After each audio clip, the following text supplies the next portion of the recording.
bada bada bada bida buda bada bing, buda bada bing, buda buda buda buda buda buda bing. Hello, everybody. It is I, Coldria. Did I say last time? Hang on. Oh, okay. Never mind. I see now. Sorry, I was looking at something real quick. I was making some storage for this recording. Hello, everybody. It's I, Coldria, back at it again with another stream. Happy Valentine's Day, and if you're watching in the future, happy normal day. We're gonna play some Monster Prom 4 Monster Con. I love the first one. The second one, the road trip one was... wait, was it the campsite or the road trip one? I played a little bit of the other two. I mainly played the first one, because the first one was the best so far, to me. Hi, Artemis. Hi, hi, hi. But we're gonna date some monsters and go to a con, I guess. I don't know. It's gonna be a game where I'm gonna have to voice act, and that's gonna be interesting. So, I don't even know where to put my head during this game. Guess what? Chicken butt. What? What? I didn't use the lamest joke in history. What? Hi. Hello. Alright, let's go down here. Let's go, and it's my birthday today. Your birthday's on Valentine's Day? Or is it the day after Valentine's? I don't know what day it is for you.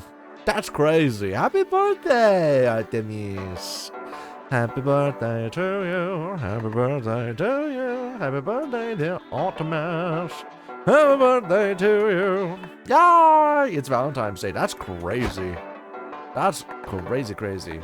Do you want us to teach you the ins and outs of the games, or have a bold and mysterious tutorials? Show me tutorials. Let's go for it. I don't know where I need to be. I am a single player. I want a long game. Yeah, let's go long game. 2.5 hours of a long game. Choose my OST? Excuse me? Surf Rock. Surf Rock is a good one. I don't know if I like lo-fi beats. Kawaii future bass. Ooh, I like retro. Yeah. All right, I want retro. Let's go with retro. I've heard the surf one so many times in the previous one that I kind of want to go this.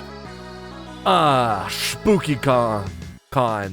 For some, it is just a nerdy convention, but for us, it was 4 days to celebrate our many passions and obsessions fiercely, unapologetically. I want to say that you're literally completing an old birthday wish. I mean, I appreciate it so much. Hell yeah. You're welcome. Yay! And let me get a little bit tiny so you can, like, wholly see the screen. Hang on. There we go. That should be good. Yeah! Monster Con time. I'm happy I can help Artemis. Yay! Yippee! Where's the game? There's the game. And we weren't alone. Regardless of what you loved, you can always find people who'd make you feel seen and understood. Anywhere else, we might have been seen as weirdos and misfits. But here, we can finally feel like no matter who we were, we belonged.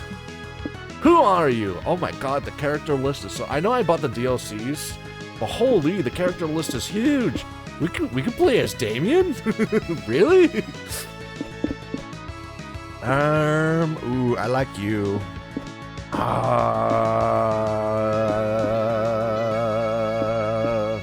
I want to play either Damien, Oz, or Milo. I think his name was Milo.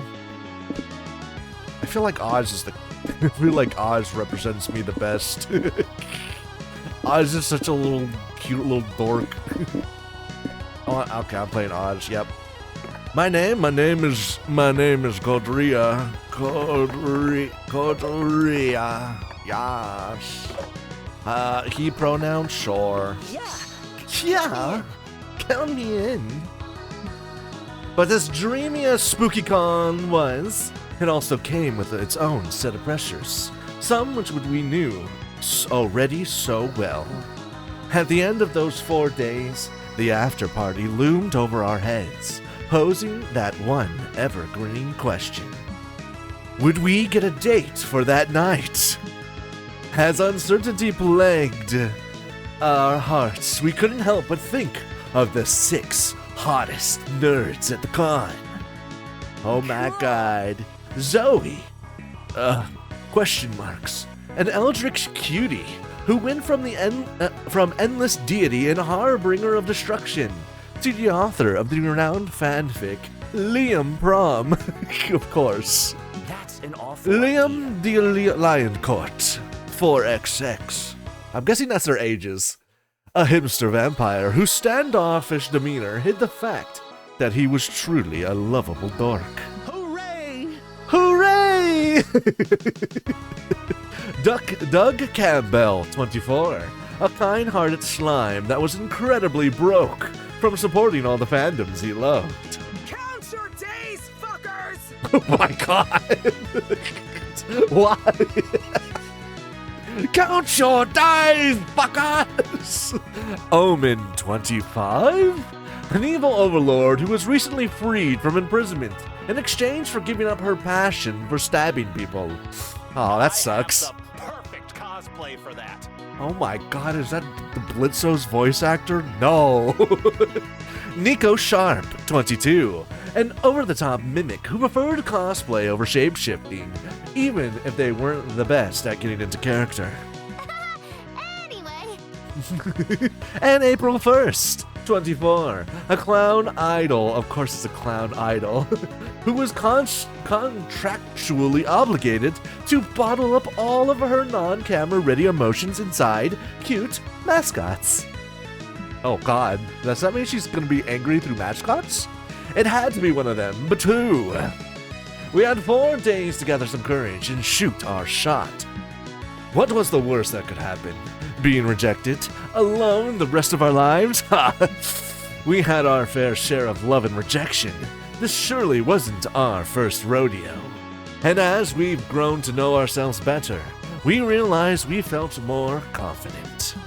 Now you'll have to choose 3 things you like. Each like is tied to one of the several romance options. Your likes will soft lock you into some ROs you'll encounter more often. Route options. Ah, that's probably what it is. You can correct this soft lock by meeting other romance options in the food court, which you'll see later. After the likes, this is the tutorial. After the like phase, you'll be asked to choose a top 3 within a category. You will choose first, second, and third favorite options in descending order. This will shape your starting stats. Alright, what's the top 3 things I like in descending order? Do I like magical go transversing? Owning you're a clown? Dad joke t-shirts? Do I like dad joke t-shirts? Yowie? Fucking yowie? Playing 5D chess. Glow sticks as a form of support. Aw, that's pretty nice. Comics where the hero always wins. Searching for loot in RPGs. Ooh. I do like loot. Both headcanons and headcanons. PhD on shipping dynamics. Fighting and shipping wars are heavy metal idols. I have to go with loot first. Yeah, I do also like my dad joke t-shirts. Yep. I think I gotta go with chess for the third one, to be honest. Choose the top 3 favorite fighting game character archetypes. Ooh, is there like a bow person? No. Top 3. I like Scissor Man right there. I do like that guy. And between these 3, I think I gotta go with Punching Girl. We weren't new to all of this, so this time, we challenged ourselves with a goal other than finding love. With the support of Zoe and Liam, we have decided to take on a project we had been putting off for too long. What should I write? Making our own comic! Yeah! We had so many ideas, and yet we always found excuses not to work on them. Brother, that's every single content creation thing I do every single day. But the con was the perfect setting to find inspiration and to go for it. Choose your genre? Oh, I only get to choose 2? I want romance. It's Valentine's Day, so I want romance. The feel of failure has stopped us for too long. But then we reminded ourselves of the one thing that would always keep us going. That we were young and unafraid. And we were ready to start. Hell yeah. You sure it's my turn? Wait a second, champ. Okay, they're gonna teach me the rules again. Yeah, no need to I'm gonna have to figure out their voices, but for now I'm just gonna read in tutorial voice. No need to rush, we're here to give you some tips on how to play the con the right way. Think of it like some sort of tutorial. I kinda already, you know, I'm gonna skip it. I know how the game works. Basically, we go places, we can earn stats, we can buy stuff. Hi Kylie! And we can do all the good things. Oh, but we don't know what gives me stats yet. Okay, so we have a lot of smarts, we have a lot of boldness, we're very creative. We have not a lot of charm. And we're quite fun. I'm guessing the merch hall is where I'm gonna buy items, so let's not do that. Oh, that's how we can see stuff. What is the stuff up there? I don't know what the top stuff is. Stickers. All right, well, let's. I don't remember which is which. I think fun is. I don't know. I don't remember which one's charm, which one's fun. Let's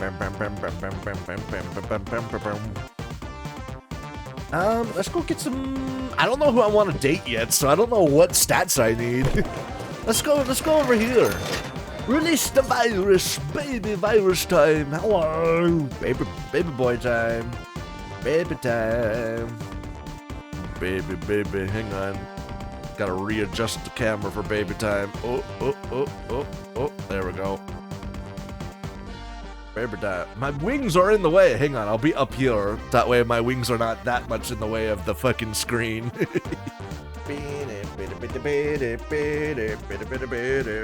Gotta grab my hands. Yeah. It's only one hand working. Okay, there we go. Yeah. All right, so let's go find us our date. You buy a cool t-shirt, which features the entire JoJo family tree. Hell yeah. Needless to say, it's several sizes too big for you. No, usually I'm a big chunky lad. You get to, I always have to buy bigger t-shirts than I think. Cause I don't know, t-shirts always come smaller than I think. I don't know. You get back to the stand to return it, but the vendor doesn't take refunds. Unacceptable. What can he give you? What he can give you is a free JoJo pose. You can take it, and it forces the limits of your flexibility, but you gain 2 charm from striking such a pose. One of the booth sets up a claw machine to attract attendees, but the claw machine has way more profitability than just whatever the game they were selling. So now it's just that. Oh my god, it's the dudes! What's up, dudes? I kind of like them. I kind of like Nico. Nico is kind of giving me vibes that I really like. Doug, Liam, and Nico are here, and they seem totally hooked on this machine. Lol. Wow, Doug, you're amazing at this. I didn't even know claw machines had high scoreboards. It's no big deal. I got a claw machine at home, and I used it instead of a fridge. What? You what? Don't do that with a claw machine. How do you eat? What if you just never win? On second thought, it might have been better to just buy the fridge. Mesmerizing. Now get to the dolphin with the chef hat. Not because I long to invite him to my Michelin-starred animal tea party, just because it looks challenging for you. Doug expertly grabbed the dolphin plushie, But when he lifts the claw, you see the funny little man with the disapproving frown on his triangle face. Hey, what are you doing? This is my house. Stop taking my furniture. Whoa! Whoa! Who are you? I'm Splunk Douglas, the crane gnome. How dare you wake me up from my 100-year slumber? I don't understand. Why are you only mad at us? Don't people take things from your house all the time? Oh god. Oh no. Nobody ever gets anything out of claw machines. Except for me. You poor little triangle baby. All alone, trapped inside this claw machine. We need to find you a home. We need to what now? Why do we need to find him a home? This is his home, Nico. Weren't you listening? Never. Well, if we really want Splunk Douglas out of this claw machine, I'm sure Coldria has some ideas. Bad ideas, but ideas. Yes, I do, Liam. I think I want to dress him up as a newborn and swap him with a baby at the local hospital. Oh, hang on. What about the baby then? What are we gonna do with the baby then? Thank you for your watch. Drink fire snacky. Set the claw machine on fire, and then Splunk can buy a real house with the insurance money. I don't know which one to choose. I feel like one of them is definitely a boldness check. I think the boldness check is the baby one. Or is that the claw machine one? It's definitely not charming or fun either way. Oh god, now you can see my hand when I take a drink. I like the baby one. Let's drop up little gnome Douglas and switch him out with a baby. Fuck the baby.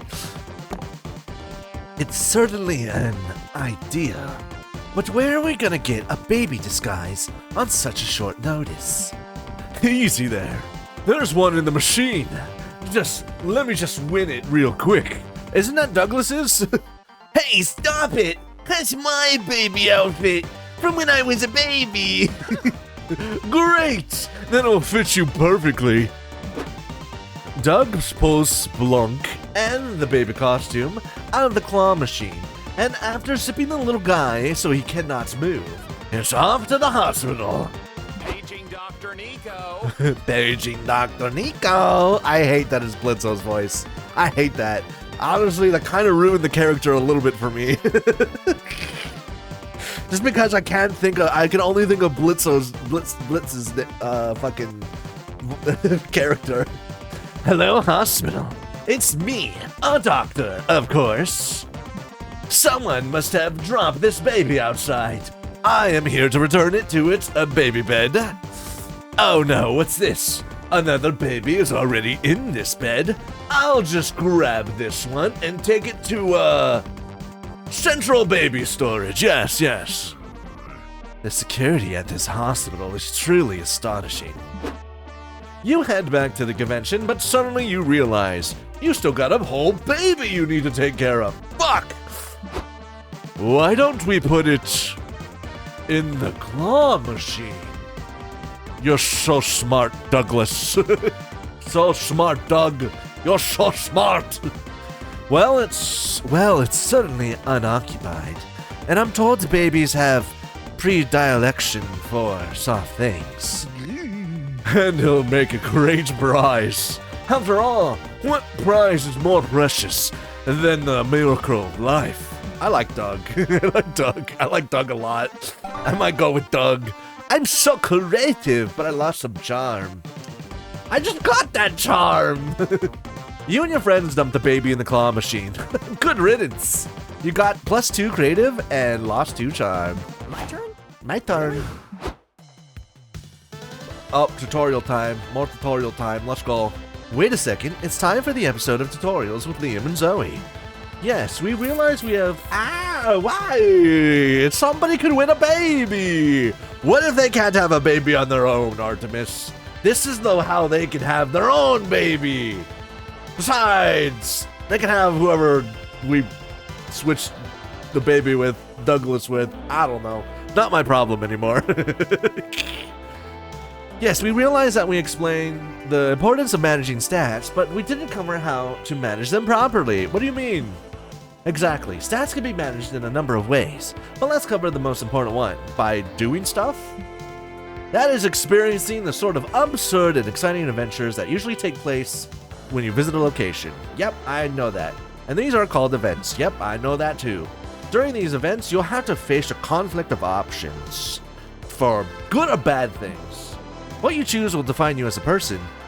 If you choose the smart option, you'll gain smarts. Yeah, if you like punch a bear, you'll gain boldness. Okay, you're basically just explaining how the stats work. I kind of already know that.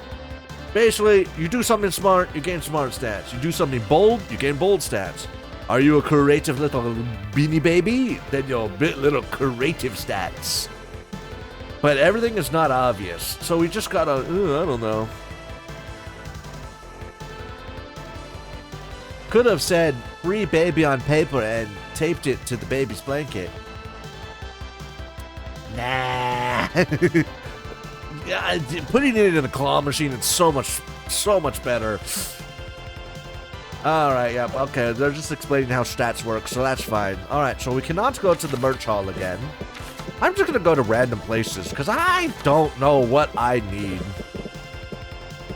Let's go to the lobby. Oh my god, I turned into the lamb! You are walking around the lobby when suddenly you hear, "Look, it's Rhea!" Oh shit! When you turn around and look, nobody is looking at you. They're looking at somebody else. Somebody who's cosplaying you! Dude, that's a dream right there, brother. When did you get famous? Are you a part of a beloved video game franchise? And more importantly, did that guy steal your clothes? There are too many questions in your head right now, but you received 2 boldness to go on with your life without asking about them. You, Liam, and Nico decide to visit Omen and Doug while they get their con volunteer hour assisting at the first aid booth. It's all going smoothly until... Uh-oh. Somebody help me! I can't breathe! I got a gaping hole in my chest! Holy moly! Holy moly! Lay down here, sir. I'll page the on-site doctor right now. Paging Dr. Nico. Oh, fuck. Dr. Nico again. Nico, get the fuck out of the doctor costume. You're supposed to leave that at the fucking hospital. Jesus. Don't worry. Dr. Nico can provide some first aid and TV-worthy brooding until the real doctor shows up. Let's see these wounds. The cosplayer lifts his cardboard armor to reveal his completely uninjured chest. What's going on here? Is this a prank? No, really, I'm hurt. I'm the shadowy knight, and I was fighting an epic battle against the Dark Emperor when he stabbed my lungs with the sword of midnight and... Let me stop you right there. Make-believe is fun and all, but this is a real first aid booth for real injuries. Quit wasting our time. What if he has a lung damage? What if he has lung damage? But Liam, cosplay is a serious art form. Sometimes you gotta go so deep into character that it's hard to get back out of it. Sounds legit. If this guy's wounded in the cosplay battle, the wound may look fake to you, but to him it's very real. He can feel the pain in his thespian soul. I have a thespian soul too, but I still know that this is not a real wound. And we're not real doctors, which makes us qualified to treat it. Well, I mean, Nico kind of makes some sense there. We're volunteers, we're not real doctors. That makes sense. Kinda. Sadly, the volunteer manager didn't teach us how to do first aid on a wounded soul. And it's up to you, Rhea. Hurry up and treat this cosplayer's fake wound. But he could fake bleed out at any second. I like how Omen's just kind of standing there, like she's like, I don't give a fuck. I don't give a fuck. His imaginary lungs have been punctured. You'll need a lung donation from his imaginary friend. Ooh. Imaginary friend. That's creative. I feel like we could do some good creative. Treat him by drawing a badass looking scar on him. Oh, that's the only reason action heroes fight in the end, to get badass looking scars. Yes, yes, that's the one. We're going with that one. Manly badass scars, manly drawing scars. Let's go. I'm in. Getting a badass scar is the best reason to get into a fight. I'll draw the scar. What do you think? Some sexy slash wound over his right nipple? Yes! Nipple scars? Hell yeah! I don't know. I think the scar will look more convincing with a good backstory. Someone give me a knife. I say there's no scar. Better than a real scar. Let's just stab him. No, Omen. Give me that knife. You're not allowed to stab anymore, Omen. No more stabbing. Why? Are you jealous? We can all stab him if you like a little bukkake stab.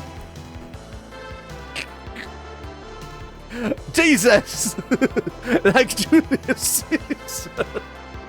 I did not think we could go bukkake style with knife stabbing. Oh my god. Jesus. In the midst of this debate, you take the liberty of grabbing a marker and drawing a badass scar on the cosplayer's chest. Whoa, so cool. Whoa, that's actually perfect. It makes me wish my body was made of material that could be scarred. It's true. This scar has indelibly badass je ne sais quoi. Liam, God help me if you shoehorn je ne sais quoi into a sentence once more time. You're a real artist, Rhea. Maybe even a scar artist. Absolutely. One day I hope to stab someone and leave a scar that half cool. You lose 2 fun, which is really sad because I ruined the cosplay time. But I got 2 more creativity from your skill at designing scars. You should be out there stabbing people in the name of art. You know, you're so right, narrator. Let's go stab people. Bukkake style. Oh my god, all the areas get blocked off? Really? That's a first. Usually you can like revisit areas. Oh, probably we can't revisit the area in the same day. That's interesting. Let's go to the community zone then, shall we? In the middle of the community zone, you see a bunch of top-hatted gentlemen, a vintage car, a dog, and a boot. Ooh, it's LARP Monopoly. This goes against your values, and yet the moment you start making money, you gentrify the fuck out of a street by building mini hotels. You make sure everyone who dares to step out on your turf becomes miserable. A father of 3 begs you to lower the rent. Get good, you yell. No, what have you become? You burn your Monopoly money and leave, but deep down you admit you got fun. I just realized we don't have money. This game doesn't have money. Last time there was a money stat. Oh, there's no money stat no more, huh? Okay. No money stat. Zoe is set to compete in the finals of the Pokemon's video game tournament. Is it no, it's Pokemon's. It says Mans there instead of Mons. Tournament. You, Nico, and Doug go to watch her win. I feel like I'm romancing either Nico or Doug if they're showing up this often. Hey! Hey, Zoe. Good luck out there. Thanks. I think I'll do pretty well. I don't know Zoe's voice well enough. I went with the STEM workers, with an interest in the fine arts build. That's great. I'm really excited to cheer you on. I spent all day researching Pokemons, so I could be the expedition character that explains all the rules while you win the tournament. Fuck yeah, Nico. Oh, you're the best. But despite Zoe's good party composition and your support, her first round goes pretty rough. What's going on? Why is Zoe struggling so much? Exposition time. It looks like her opponent is running a frat bro comp. Their Pokemons knows the party night move. Party night starts at a party that lasts for 5 turns. All of Zoe's nerdier Pokemons are at a disadvantage for being out of their comfort zone. Oh, jeez. Oh, what? That's terrible. When did Pokemons become a horror game? All of Zoe's Pokemons go down. From the woman with 4 dogs and a PhD in quantum mechanics to the biomedical engineer who's super into anime. Shit. I got creamed. And not in the fun. Okay, bad Zoe. Bad Zoe. No, in the fun way. I'm gonna need a better strategy for round 2. Any ideas, fam? I don't know. I'm still recovering from the idea of being trapped in a party night for 5 turns. Don't look at me. I only learned enough about this game to dump exhibition about it. I have no idea how to play it. You just explained how to play it. Nico!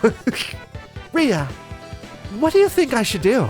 No pressure, but you're kind of my only hope. Ah, fuck.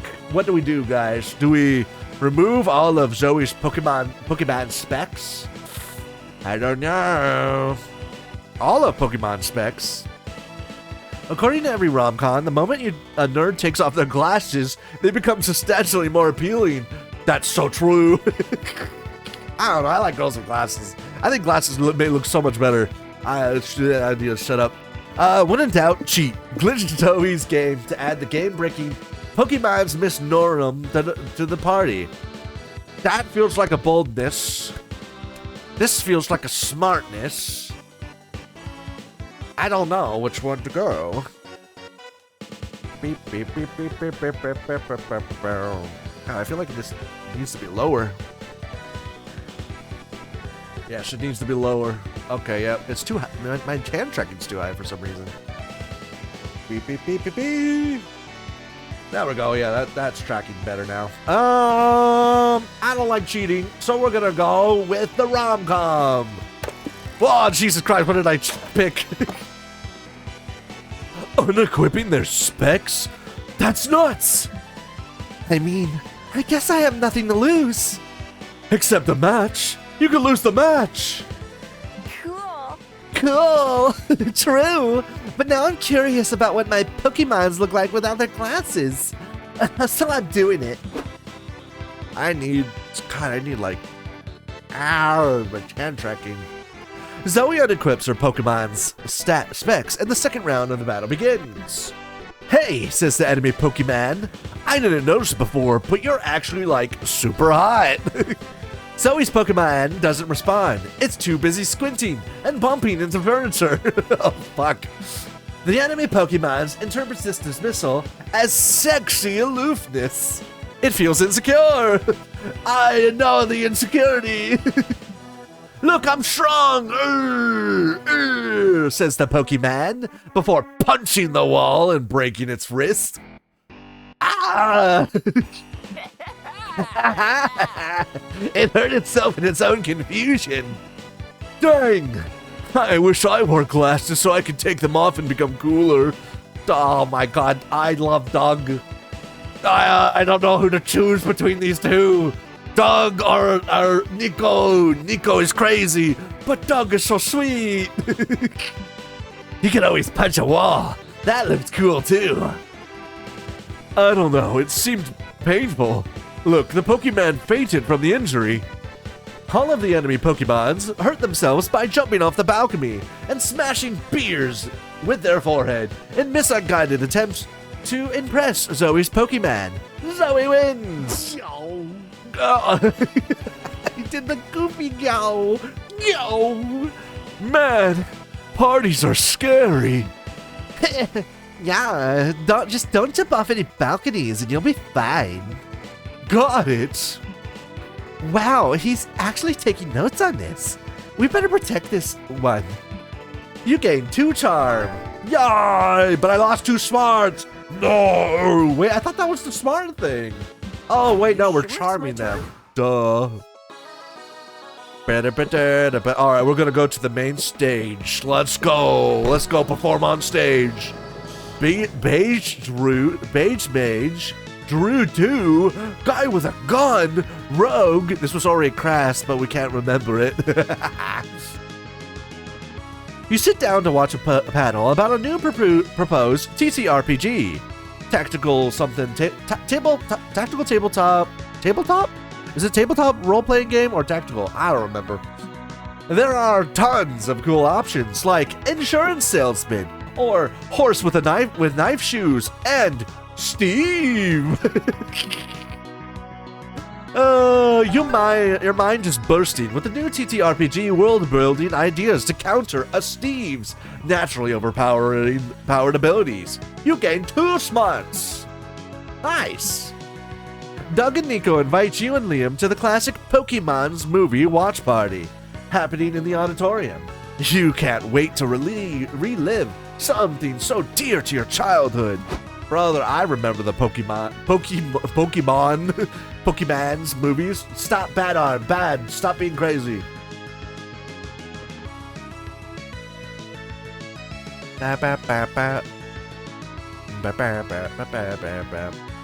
Alright. Welcome, Poke fans. Before we start it, we'd like to introduce ourselves. We've been hired to represent Marchip's, Pokemon's newest sponsor. Soon you can expect to find references to our fabulous products sprinkled all over that IP that you so love. Like finding delicious Marchip crumbs all over your furniture. What's going on? Is Marchip's gonna own Pokemons now? Pokemans? Pokemon used to be the cartoon that brought me joy on Saturday mornings. You're so right, fucking Nico. Me too. I never thought its real goal was to make money. That's so Nico, my sweet poor child. I too used to think that way. So, Pokemon's is a brand now? That blows. I mean, Pokemon's was a brand already, to be fair. What? What? Art is dead. Art is dead. Do you two understand cartoons and games are products that, although creative, aim to make money? No way! Pokemon's has always been about the power of friendship and catching all the Pokemons, be it in the form of a toy or a t-shirt. Wait. So, everything that brings us joy is actually owned by brands? Oh no. Oh no. We broke their bubble. How deep does the rabbit hole go, Liam? Are we owned by brands? Yes, you also are a brand. It depends.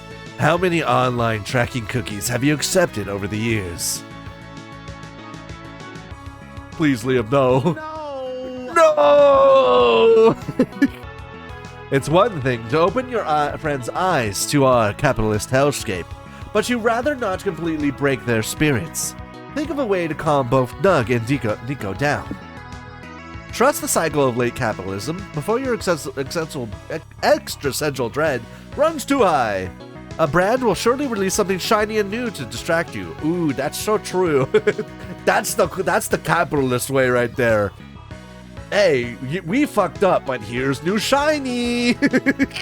Build the ultimate defense against the dreadful claws of brands. A pillow fort. Hell yeah, baby. Pillow fort. In half an hour, you and your friends have built one hell of a pillow fort. You all hide inside. I'm scared. What do you think's happening out there? Just then, someone knocks on the entrance pillow. Doug moves to open it. No! Stop! We don't know who that is. But it could be someone who, like us, needing refuge from late capitalism. Or it could be a brand trying to get inside. Please let me in, Doug. I'm just a little girl. It's scary out here. That's so a brand. That's so a brand. No, don't trust that. That's a brand. That's the corpo.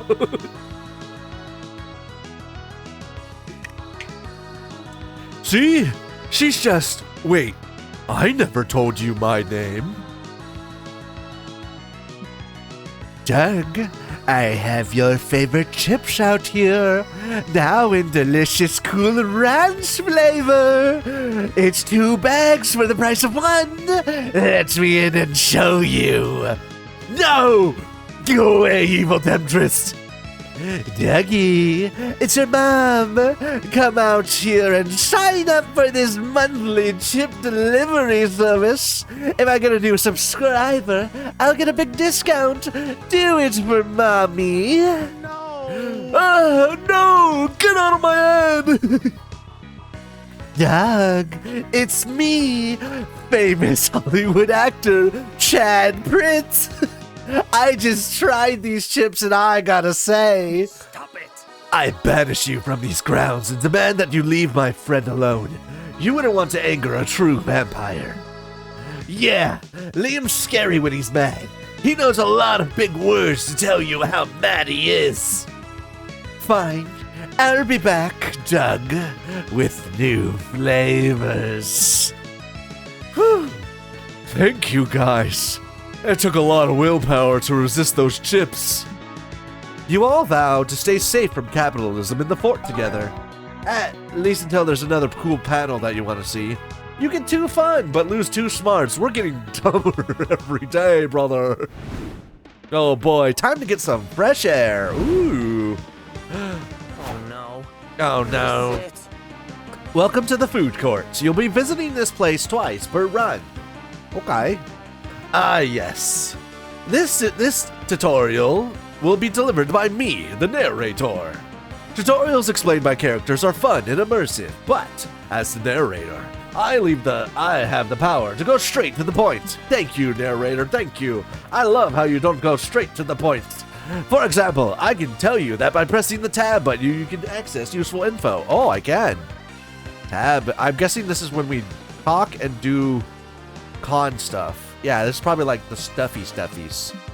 Or that you can consult the dialogue history by pressing the H or mouse wheel up. Oh, we're no longer baby. No more baby. Goodbye, baby. Boop. Technically, I still have hands, but fuck, these hands are uncomfortable on my neck. Ugh, I really need to fix the hand stuffies. Hang on, I need to check something real quick. What if I do that? Okay, that's fine. Oops. Cool, huh? Yeah, very cool. Do I have a controller? I feel like this game would be so much easier with a controller. Hang on. I do have a controller. Does it work? Controller, are you on?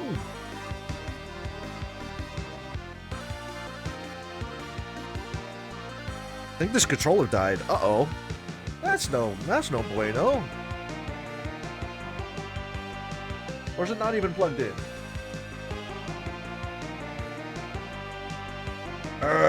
Where's the plug? There's the plug. It was not even plugged in.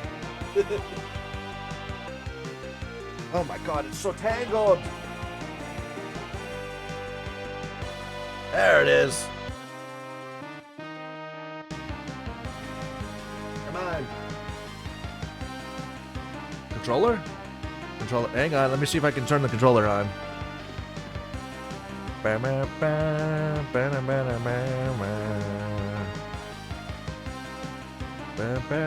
back. Back. Yeah, there we go. We got controller working. Hell yeah. Oh wait, we're back to being too tall again. Hang on. There we go. Right about there. Perfect. Alright. The food court turns are getting to know each other. What am I saying? I lost my train of thought right there. Food court turns are about getting to know the one person you want to take to the con after party, even if that means getting to know yourself. Oh, okay. There are 5 tables you could choose from. 3 of the tables are populated by 6 romance options in pairs. One of the tables lets you call one of the several guests, or essentially alternative date options. There's alternative date options? Finally, there's a table for you to sit alone. These tables are tied to their own mechanics. As usual, our jam is obscuring said mechanics a bit so you can focus on the narrative side of this experience. By playing, you can slowly but steadily learn how everything works. But if that's not your style, we'll add helpful explanations of everything in the manual. Free, blah, blah, blah, blah, blah. Yeah. We can only pick a table. Pick a table. Is this the guest character table? Okay, so I'm not sure between Doug or Nico yet. So what if I go to the guest character? Oh. Call a friend. We could just call in new date options? Uh-oh, I think I'm locked into this. Oh god, I'm locked into this. Ah, fuck. Let's call Scott. You invite Scott to join you at the con. Ooh, sounds cool. Do you guys, like, play sports there? Kind of. They're actually fantasy sports, but you had me at sports. See you there. Scott tells us what to look for a friend. What do you mean? I like people in general. I believe you can make friends with almost anyone if you make the effort to get to know them. Hell yeah. Did I fuck up? Did I fuck up by inviting Scott? I don't know, honestly. I brought extra markers. Time to work on the comic. Okay, this is definitely new. As your creative mentors, we prepared a very original questions that will spur extraordinary ideas. We've written 2 per day. You're welcome. Once the exercise is done, you might see no comic just yet. But you have to trust the process, Coldria. Your efforts will come to fruition by the end of the con. Totally. You have to choose the answer the exercises, well, blah blah blah comic. So basically choose stuff, make comic. Got it. I recommend that you remember or even take note of every option you choose during this exercise to better savor its impact once you get to see the resulting comic. Oh, okay. And there's more to these exercises. All these choices will shape you as a person, which is to say they'll affect your stats. You feel these changes each time you solve one of the exercises. And there's one last thing I love about creative work. With several people collaborate, it changes them all as a group. That's right. My personal advice is that even if one person is answering an exercise, the whole group should discuss it. Well, I'm alone right now, so... To be clear, you get tons of stats when you choose an options. But you'll lose stats when options are... Oh, from options that are not chosen. Ooh. And these stats will affect equally all players. Oh, wow. Damn, that's crazy in this version of the game. Shush that voice. It's breaking the immersion. Anyway, no more procrastinating. Let's fucking craft!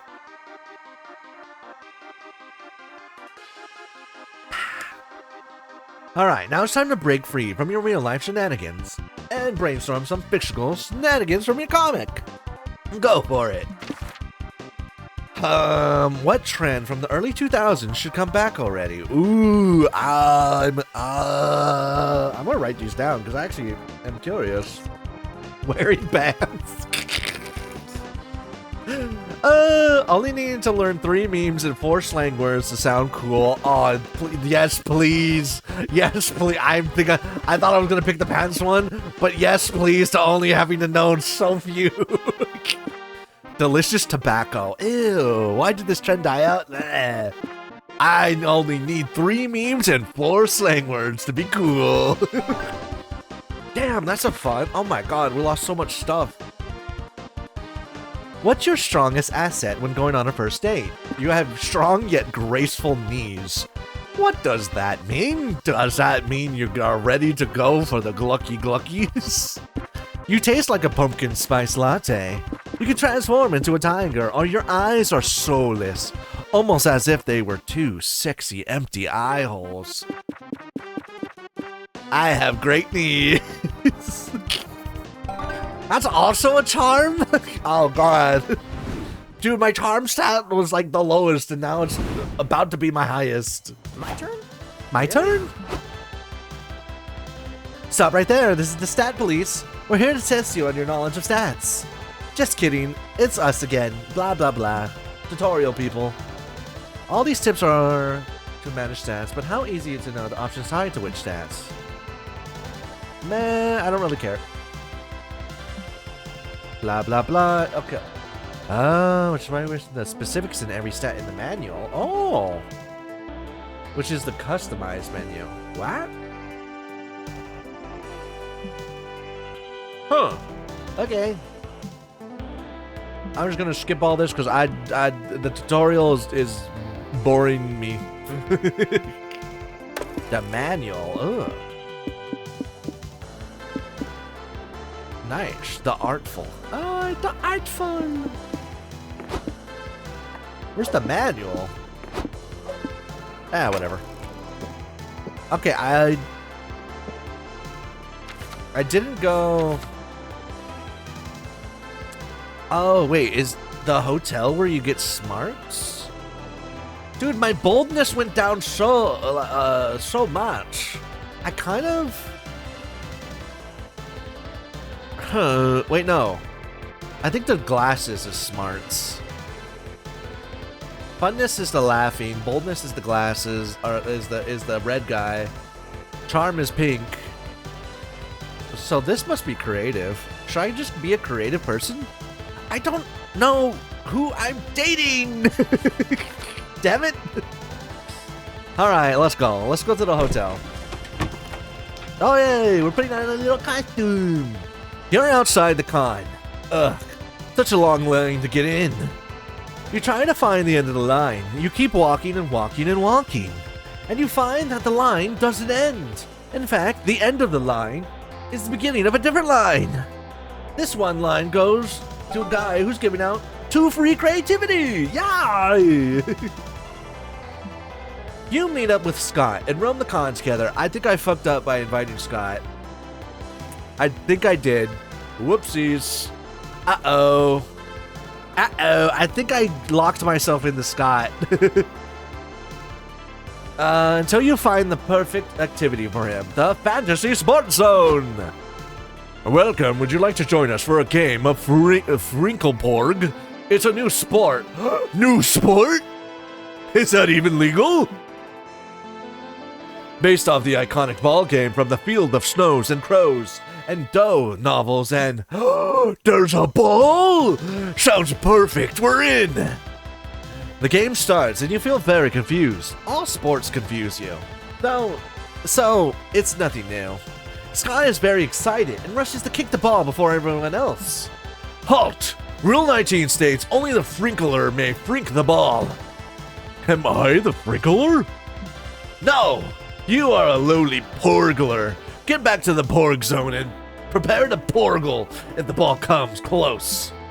Oh, okay. Halt! Rule 62 states Porglers can only talk if they're holding the talking spoon. Huh? Halt! Rule 119 states you cannot enter the Porg zone without first answering my riddle. I thought I wasn't allowed to talk. Why does this game have so many rules? Rule 1 states that the rules are what make it fun.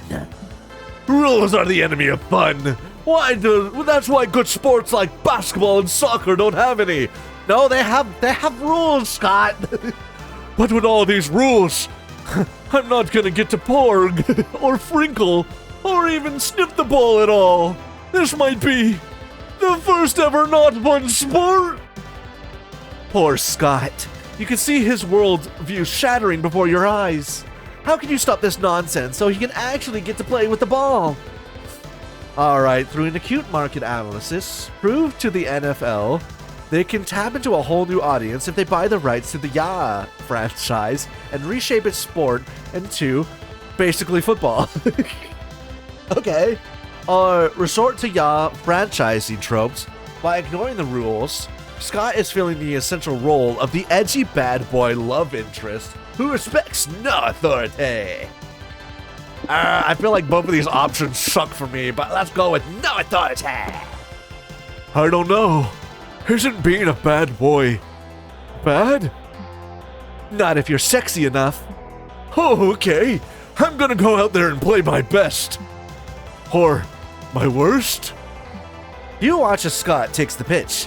The game is going soon underway again. And this time, he's not gonna let any silly rules ruin his fun. Halt! Get back in the park zone! Your zones can't hold me anymore! I'm going all the way to the goal! Damn him! It's like he's got no respect for anything! But when he gives such a confident smile, how can I hold it against him? Goal! That's 100 points for us! Halt! Goals are worth 3.53 points, not 100! I earned those points, and nobody's gonna take them from me. Grrr! He takes what he wants, with no thought for anyone else, but his own conviction. It makes my heart pound! Out of my way! Everyone, I'm gonna freak it real hard this time! Halt! Scott, please! You know that's not your role! Sorry, but when I play, I follow my heart, not the rules. God, he's right. It should disgust me, but instead all I can think of is how handsome he looks as he scores the winning frink. And you have to agree, a happy Scott is the handsomest Scott in your books. And you're never happier than when you're playing with, he's never happier than when playing with his balls. More creativity! I'm not prepared. But I'm not prepared! Am I just gonna hang out with Scott the whole day? I hate that, dude. I guess we should up, like, our other stats? I don't know. Maybe, I feel like I should just worry about charm and creativity. Maybe. Walking around the merch hall, you notice a stand full of retro toys. Hey, some of these that you remember from your childhood.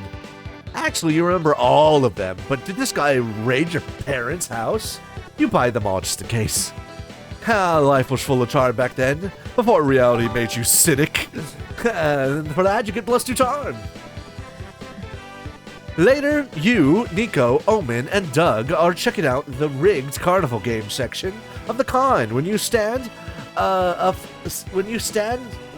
a stand featuring a shallow pond of goldfish. Stop this nonsense now. Oh my god, look at him in his little, like, Ronin outfit. Oh, that's so cute. What fresh bullshit is this? It's goldfish scooping. If you manage to catch a fish with a paper net, you win the fish as a prize. It looks cool in anime, but in reality, I feel kind of bad for the fish. We need to get them out of here. Such is the way of the blade. Such is the way of the blade. I believe in you, my young pupil. A paper net and your will of fire are the tools in which you can change these fish's fate. I'll save you, little buddies. I can do this. Focus, Doug. Feel the movement of the water. Sense the goldfish's intents before it senses you.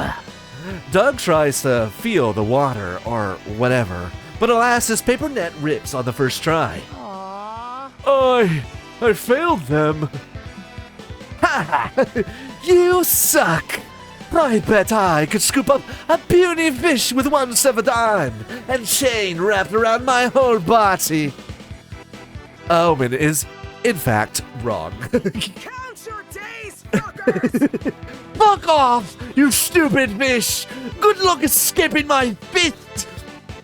Peace, young Omen. Another dull anger dulls the reflexes. How can you lend a fish a hand if you close your fist? Omen is punching the water, while Nico seems on just giving fake deep advice. Stay calm, fishies! We're coming for you! Your friends are collectively losing it. It's up to you to free at least one of these fish. Can you do it? Let's see here. How do we free the fishies and make our friends stop crashing the fuck out? Write a very convincing eviction notice to make the fish evacuate the pond. Or to catch a fish, you need to think like a fish. It's time to go method. Ooh. Method? Or eviction? I don't think eviction is gonna work. I feel like I gotta be smart for that. But I don't have to be smart to swim like a fish. Oh, genius! Yes, you're a genius, Rhea. But I am not a fish. This plan is idiotic. You can become a fish via the magic of theater. Going method allows you to inhibit the mind of someone else, like a fish. I mean, I have the memory of a fish, so I feel like I could do it pretty well. Teach me, Nico. How do I become a fish? I don't like big words. Methodically speaking. First, close your eyes. What do you see? Nothing, you don't. I just closed my fucking eyes. Wrong. You see the sea. Oh. Oh my god, they're beautiful. We're fishes now. Your home is the sea, but the sea is not thus. But you see, it is not the sea. It's your imagination. She looks pissed. And Doug looks so happy. Or confused, I don't know. Yes, I see it. Tell me your fish backstory, Omen. Who are you? I am a fish? Dang, I was gonna pick that. Yes, you're a happy little fish. Except you aren't so happy. The sea is a harsh, unforgiving place, and you're going through a rocky divorce. I am? Yes, you're strongly considering drowning your sorrows in alcohol. But you can't drown because you're a fish.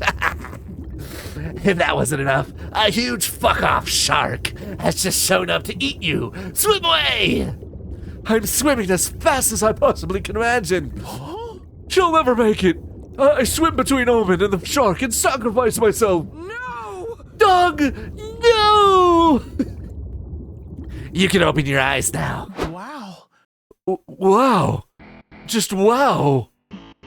I'll never forget your sacrifice, Doug. Did we do well? With the method and whatnot? You tell me, Doug. You tell me. Nico gives Doug another paper net. He tries again and actually catches a goldfish. Glorious! Glorious! Yes! Your sacrifice meant something, Doug! You have purpose! Ah. Did my headphone just go boop? Maybe. I've never felt so alive! Neither has the goldfish, you bet. You release it into the pond and catch 2 more creativity at the loss of 2 charm. I'm scared of big crowds. I got an achievement. You became the fish. We became a fishy. Let's go get some more, boldness? Let's go for boldness. Yeah. I think I'm just gonna say bucket to fun and smarts. I don't know if that's a good idea or not. I have no idea what my friends want to date. But we'll find out. I'm surprised we haven't seen April at all, dude. The clown girl. I mean, technically, we could have seen her at the table. That's the only time. You decide to walk around the lobby, which is the most intimidating activity at the con. For anyone who's not a social butterfly. Some random people ask you to take a pic of them. I have hiccups now. You're forced to push people around to actually move. You even say bless you to someone who sneezed. Look at you socializing. You got 2 boldness. Later, you're hanging out in the courtyard with your pals when you see a group of people smacking each other with foam weapons. It's Soft Combat Club. I fucking love this. Oh my god, Nico. What the fuck are you wearing? I can't tell if that's Yu-Gi-Oh! Or something else. It kind of looks like Yu-Gi-Oh! With the hair and the belts.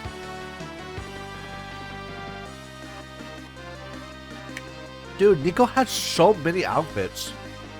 Look, violence is happening. Can we join? I'm down to try it. Sorry, coughing. Do you think they'll let me use a broadsword? I've always thought of myself as a broadsword guy. You need the broadest sword that they have to defeat me. I'm taking you down. Nico and Doug take up their foam weapons and enter the arena and start fighting. Doug swings at Nico, who dramatically falls to the ground. Wow, Doug! Good swing! On one hand, I'm moderately sad that Nico is dead now, as I have grown rather fond of them. But on the other hand, I'm happy that you have finally embraced violence. Nico stands up and laughs. You're a fool if you think that's enough to take me down. Wait, how the hell did Nico survive such a blow? Do they possess some immortal-like power they haven't disclosed so far? They're only foam sword weapons, Omen. Nobody's really getting hurt. What? That is highly ineffective material for weapons. Who's the idiot blacksmith behind this joke? That was epic. Wow, Nico. That was fun and safe. Good match. Totally. Hey, Omen, Rhea, we're done here. Want to try? I don't want to fight Omen. I feel like Omen's gonna actually stab me. Of course. Come, Rhea. Let us show those weaklings a proper duel. Luckily, I always carry my own weapons, so I can easily avoid such blunders. What? Doug lends you the foam broadsword, which doesn't make you feel protected against Omen, as she's carrying what is absolutely a very real Morningstar. How the hell are you gonna survive this? Souls-like games. Souls-like have taught you all about the dodge, parry, and roll. Since you're not good at dodging or parrying, it's time to roll around Omen. Maybe the trick to soft combat is the soft skills they taught you on your last job. Active listening, emotional intelligence, and time management. Nah, we're rolling around her. Good plan. You roll around the arena like an armadillo on crack. Omen swings wildly, but she can't land a single hit. And with every miss she hit, every missed hit, she gets even madder. Prepare to die! Stop it! Stay still so I can hit you, damn it! Ah, no, Omen, don't hit me. I'm just an little cinnamon roll. God, I don't even know what that means, and it pissed me off. Don't you like fancy rolling, Omen? It's so fancy. They should call me the Royce Royce. Shut up! Hey, Omen. Omen, guess what? Do you know what my favorite type of music is? Cowboy stuff. Oh, I bet it's country. I always thought he was a big country energy. No, it's gonna be rock and roll. Nope, it's rock and roll. Get it? Rhea, you are the most annoying opponent I've ever faced. I'm going to smash your stupid skull open. Just when I can. Catch you, bastard. Omen slowly collapses to the ground and passes out from exhaustion. Seems like the real metal Morning Star was heavy. You help Omen off the battlefield and back to your friends. You feel like you must have earned her respect, now that you bested her in soft combat. You look shattered, Omen. Do you want to go grab some food? Maybe some sushi rolls? I'm going to fucking kill you. Omen tries to choke you to death. But she's so exhausted it only kills you a little bit. Adorable. You gained +2 fun. But you lost 2 charm because your rolls looked like you were dumb. But I'm not prepared. I'm not prepared. Alright, one more spot. We get to go one more place. Do we go get some smarts or do we go get some fun? I honestly don't give a fuck about either of these. So let's up smarts a bit, I guess. I don't know. No. Yeah, I'm not a smart guy. Let's go get fun. You attend the Indie Tabletop Game Showcase and get pulled into the Euro game based around the classic party game Never Have I Ever. Like the original game, there are different point values assigned to the severity of your missions. There are also sudden death rules, a phone-to-friend mechanic, and a robber somehow. 2 hours later, you decided that never will you ever play this game again. You got +2 fun. You then look over and see Liam, Omen, Doug, and Nico chatting in front of a scoreboard. Sports? In your con? You better check this out. Oh, hi there. Hey, Rhea, do you want to play imaginary ball with us? You basically sit together and imagine you're playing a ball game? It's fun, probably. Ready to play? Let's have me against all of you. Ha! You've made a critical error, vampire. 1 versus 4 is a completely unfair distribution. You're right. It is completely unfair. For you 4. It is on. You and your friends sit down, close your eyes, and start imagining as hard as you can. You imagine yourself on the bench. You don't want to be left out, but you don't want to play sports either, even if they're imaginary. Do any of you see the ball? Are we winning? No, just the inside of my eye sockets. Are we winning? Sorry, I used Omen's voice. I just scored a point. What? How? Forfeit your point to me or forfeit your life. Yes. Yes, I score again. You think maybe Liam's full of it, but then a referee shows up and awards Liam 2 imaginary points. Wow. Wow! I wish I were half the athlete you are, Liam. Liam somehow stomps everyone's ass at an imaginary ball. A crowd has formed to cheer him on. What? He is up 20-0, which is to say, he keeps repeating, "Ha! I scored again," with his eyes closed. He's cheating! He's cheating! Ow! Sorry, gang. I gotta hit the bench. I think I twisted my imaginary ankle. Be gone from me. Fine, be gone from me. Rhea, get in there and get some imaginary points, or I will twist both of your imaginary ankles. Shit, you don't have imaginary medical insurance. You better beat Liam at his game, but how? Anime mastermind plot twist. Reveal that you managed that 1 week before, your team paid millions of imaginary dollars to hire Liam. So all of his points have been for your team. Ooh. Or throw Liam off by why he isn't wearing imaginary pants in the imaginary match. Anime plot twist. He was working for us the entire time. What a twist. Fuck, I'm mixing up Omen's voice with his. Liam's been on our team all along? What a twist! No, that's not true. I never been on your team. But reimagined that you were, so per the rules of imaginary ball. It is true. Yeah, joke about streaking here. You're imaginary streaking in my imaginary ball game, son of man? How dare you? How dare you? I'm gonna imaginary kick you off my imaginary field, goddammit, and get you imaginary arrested and then put into imaginary jail.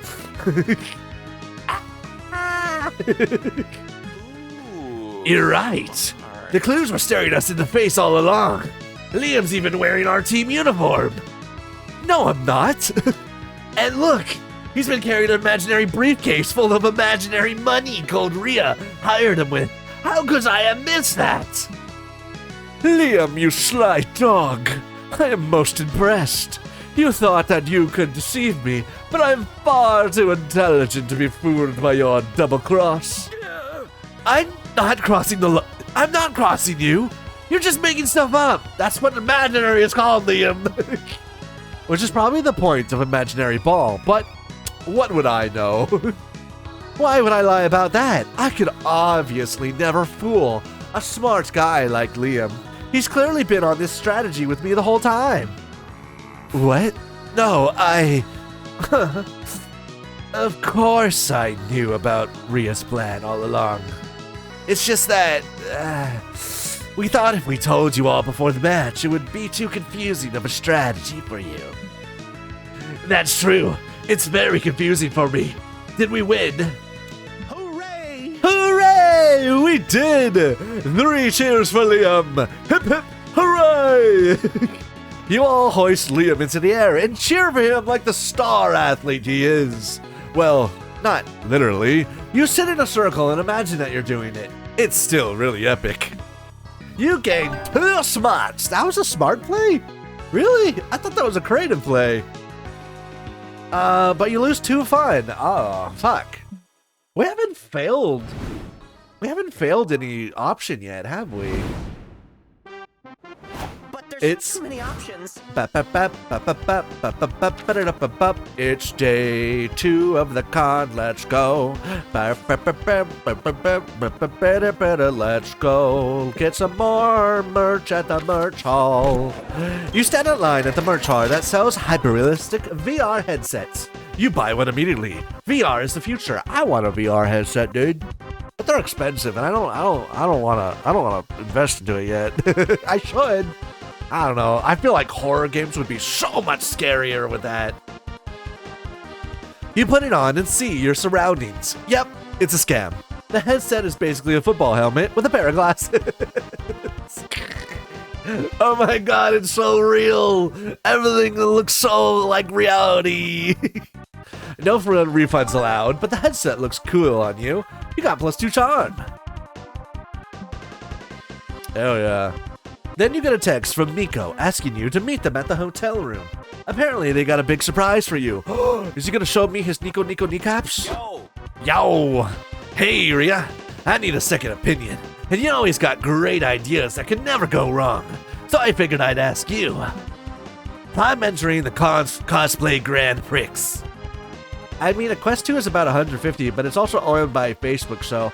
Yeah, I remember the Quest 2, but isn't it, like, super limited on what games you can get? Like, don't you have to only buy what is on the Quest 2 store?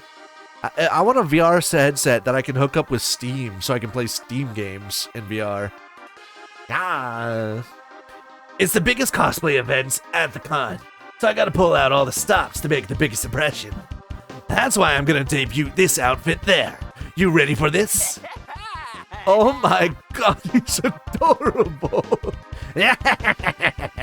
I'm the Joker, baby. Ooh, that looks great. You'll win the crash prize for sure. It's not about the money, Ria. It's about sending a message. Nico! The message said, I am the greatest cosplayer ever, of course. But the thing is, if you want to win the Grand Prix, you gotta nail the cosplay and the talent show portion of the contest.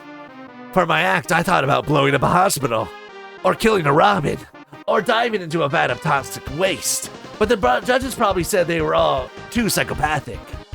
I just plugged mine into the PC with a via phone cable and lets me play Steam just fine. Oh, maybe that's a different version I'm thinking of.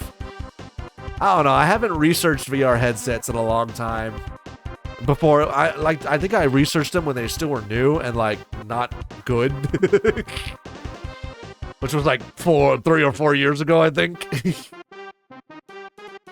Some people just don't understand the art of method cosplay.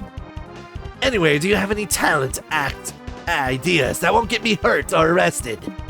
What kind of Joker thing do we give you? A cathartic dance number down a flight of stairs that make people want to become you, despite you being a known murderer. Ooh, that one's pretty nice.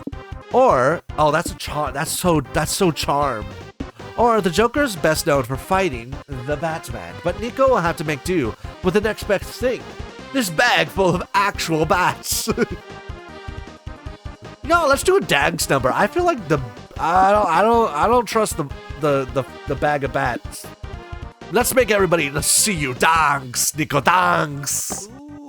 Great idea. Everyone loves a dance number, but I better practice before the big day. You and Nico set out to find some stairs to practice on. Start the music, Ria. Here I go. Cha cha cha cha cha cha cha cha cha cha cha cha. Nico wipes out spectacularly and starts falling down the stairs. No, Nico!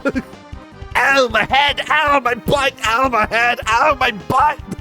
Ow, my head! Ow, my butt! Ow, my posterior cranial fossa! Your what? Isn't it the back of the head? Then why didn't you just say, ow, my head? I was worried I was getting redundant. Nico falls for so long that it goes from tragic to comical to weirdly anatomical to tragic again. When they finally stop following, their cosplay is basically destroyed. No! No! No, did we fail? I'm so sorry, Nico. It sounded like a good idea at the time. It's okay. It's partly my fault. I should have played it safe and just walked down the stairs normally. I flew too close to the sun. What are we gonna do about the cosplay Grand Prix?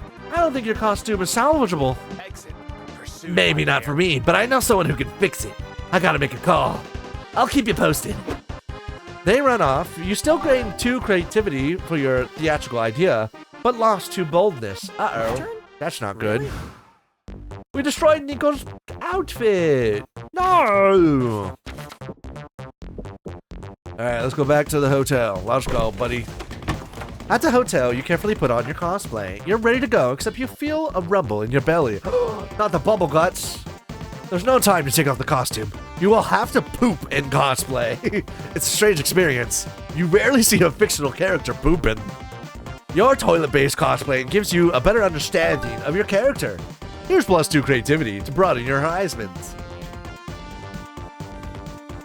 Sometime later, you're chilling in the hotel room with Nico and Zoe when Doug bursts into the room like a socially awkward bull. Somebody pinch me. I'm freaking out! This is the best day of my life! I'm gonna throw up! Somebody call my mom!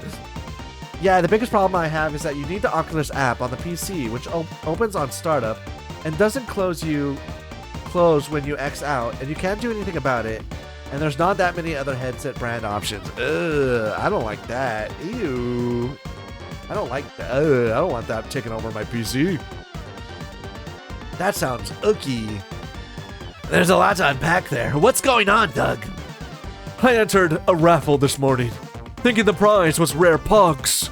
But it turns out it was for a lunch with an actor named Keenan Reeves. And I actually won! He's gonna say you're breathtaking. Wait, is the other raffle still going on? How rare are these pogs? Yeah, it's filed, so I just uninstall it every time. Ew. Poor Doug. Can we focus? I'm about to meet a celebrity I never even heard of, and I'm totally not at all prepared. I wrote some icebreakers down, but the ink got smudged. How is you the weather? A good conversation starter? No. Meh. Sure, if you want a follow-up question to be, are you having a stroke? That's the power of friendship. Yeah! Oh my god. Don't worry, Doug. We can help you. We'll make sure you have a great impression with the power of friendship. What should we do? Give him an earpiece and feed him lines, Cyrano style?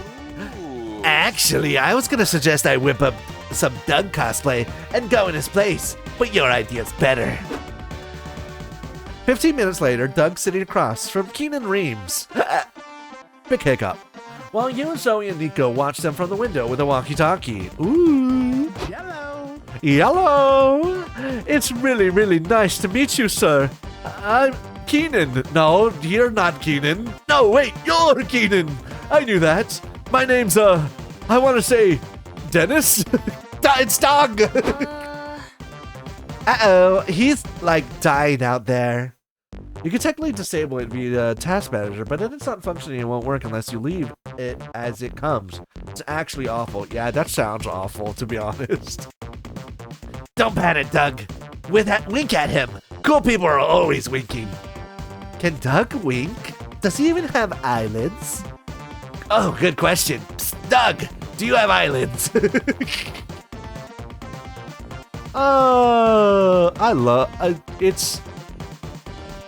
I love Monster Prom writing, dude. It's so stupid. Zoe and Nico are many wonderful things, but good wingman people is not one of them. Feed Doug some lines so he makes a good impression on this celebrity. This is your chance to make up a cool backstory for Doug. Feed him an alternative biography through the earpiece, or honesty is the best policy. Confess that you're pulling a Serrano, and it's bound to be a great icebreaker as well. Hell yeah! Let's go! So, I'm sure you know plenty about me. Tell me about you. Okay, little known fact about me, I have 3 friends who are giving me conversational advice through an earpiece. What? Wait, what? Not cool, guys! Whoa, an earpiece? Really? Yeah, it's hard to see because I don't have actual ears, but it's there. I can't believe this. I also have 3 friends giving me conversational advice through an earpiece. No way! Keenan Reeves is also socially awkward. Really? Yep. They're hiding in the bush behind the window. Look, they're waving hello. Oh shit! They are right next to us. How did we not notice that? Sorry I deceived you, but I was so nervous. I'd never done one of these lunch with a fan things before. I was worried I would come off as unrelatable, out-of-touch big shot. Oh, Keenan. Sorry, that's wrong voice. Oh, Keenan. You didn't have to worry. I have to go with, I'd say go with the Vive. Ooh. It's slightly more pricey, but what comes without spyware. Ooh. Sounds interesting. I'm definitely gonna, I definitely have to look into stuff again. I really want a VR. I feel like VR horror would scare the pooper out of me.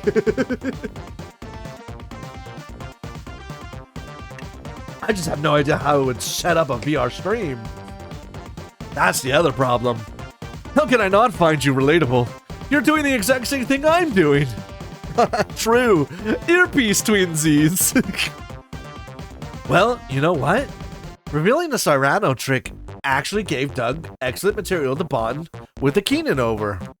And now that the double Cyrano is out in the open, you and Keenan's other 3 friends also participate in the conversation through the earpiece. Weird lunches are the best lunches. +2 charm, but -2 creativity. Yay! Wait, no, my creativity!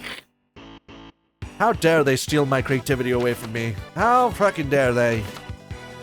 All right, we got so many more conversations to go through. Man, when they said it was going to be a long game, this was going to be a long game. That's fine. I feel like one run was going to be good enough. I just didn't want the run to be too short. All right, let's go get some more. What do I get? Like, bold, smart, and fun are all around. Let's go get some smarts. We haven't gotten to smarts a long. How to add loot boxes to your game. Don't. You attend a panel on how to seamlessly add loot boxes to games. The short answer is that you shouldn't. This turns out to be an invaluable knowledge that makes you gain +2 smarts.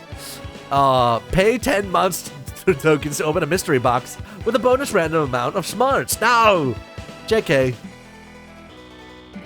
It's time for a live session of your favorite TTRPG actual play show. You and your friends are stoked as hell. Hello everyone and welcome to the Fiends at the Table. Boy, have we got an adventure for you today. An adventure with a twist. Today the party will be joined by a very special guest. Someone from the audience. Someone like you! Me? Me? Uh-oh. Yeah, you! You have the look of someone who used to be thrown into weird high-pressure situations with no prep time. Come on up here! Damn! That guy read you to filth! You get on stage and are handed a character sheet. You are Waterly, the goblin farmer. Are you a goblin who's a farmer, or a farmer who farms goblins? Who can say? So, everyone, you've heard the reports of a dragon to slay on yonder mountain. What do you do? Well, if I had a horse and a cart, we could just drive there. But there are some party members I wouldn't trust on the road. Ugh, again? It was one little accident. Get over it. One little accident is when I spilled some coffee on your pants the other day. This is beyond little. Hey, quick reminder. The tavern keeper said he had information about the dragon if you're willing to pay for it. Wow, offering money to solve a problem. Imagine someone doing that to cover the garage repair bill. You always make everything about money. You never had made such a ruckus for the coffee thing, did I? Is anyone else picking up on a weird tension between those two? And for once, I don't mean sexually. Huh? Yeah. I'm starting to think that that woman might have crashed the other woman's car in real life. Luckily, we have someone on the inside. Walterly. I hope he realizes the real adventure is slaying the dragon of the friendship squabbles. No pressure or anything, so how are you gonna squash this beef and get the show back on track? Unleash misery upon all of the guild in a scale that makes them forget their petty squabbles and be grateful you aren't part of their real lives. Jesus. The nerds can't pass up a good roll and make them roll a die, and whoever gets the high number will be objectively right. So true. High number wins, baby. Listen, you two. What are you actually fighting about? This asshole drove my car off a cliff. Only because I wanted to try out that cool glider function you told me about. What? I never said that. Glider functions don't even exist. Then why the hell would you tell me it had one? Right, so there's only one way to settle this. Yeah, I know. In the insurance claims courts. We got a court date booked for... No. With dice rolls. Whoever rolls the lowest number must accept that they're wrong and the other person is right. Never mind, I checked and $5 numbers sells the cheaper ones. Yikes. That sucks. I like the idea. It either proves me right, or at least saves me from doing some boring introspection to realize I'm wrong. And I got a 14. Yeah, baby. I'm almost as good as this I am at driving cars off cliffs. Why would I agree to this? My car was utterly destroyed and... Wait, are those Gemcoins turquoise synthetic multi-fire dice with burnished gold finish? Yep, they're a limited edition set. Want to roll them? Oh, you can't say no to limited edition. Sure. Dang, I got a 3. But I mean, look at that golden 3. I can't even be mad at it. Look, even if I have no recollection of it, maybe I really did mention some nonsense glider function. I'm sorry to lie to you. I'll drop the lawsuit. Don't sweat it.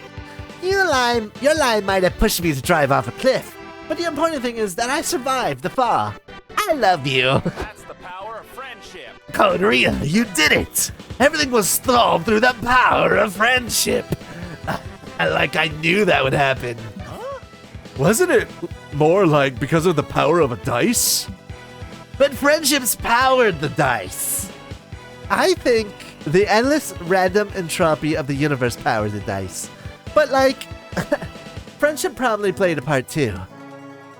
Yay! You and your friends have done your shit. Yuppie! +2 fun, but -2 boldness. Brother, I think boldness was my highest stat at the start of the game.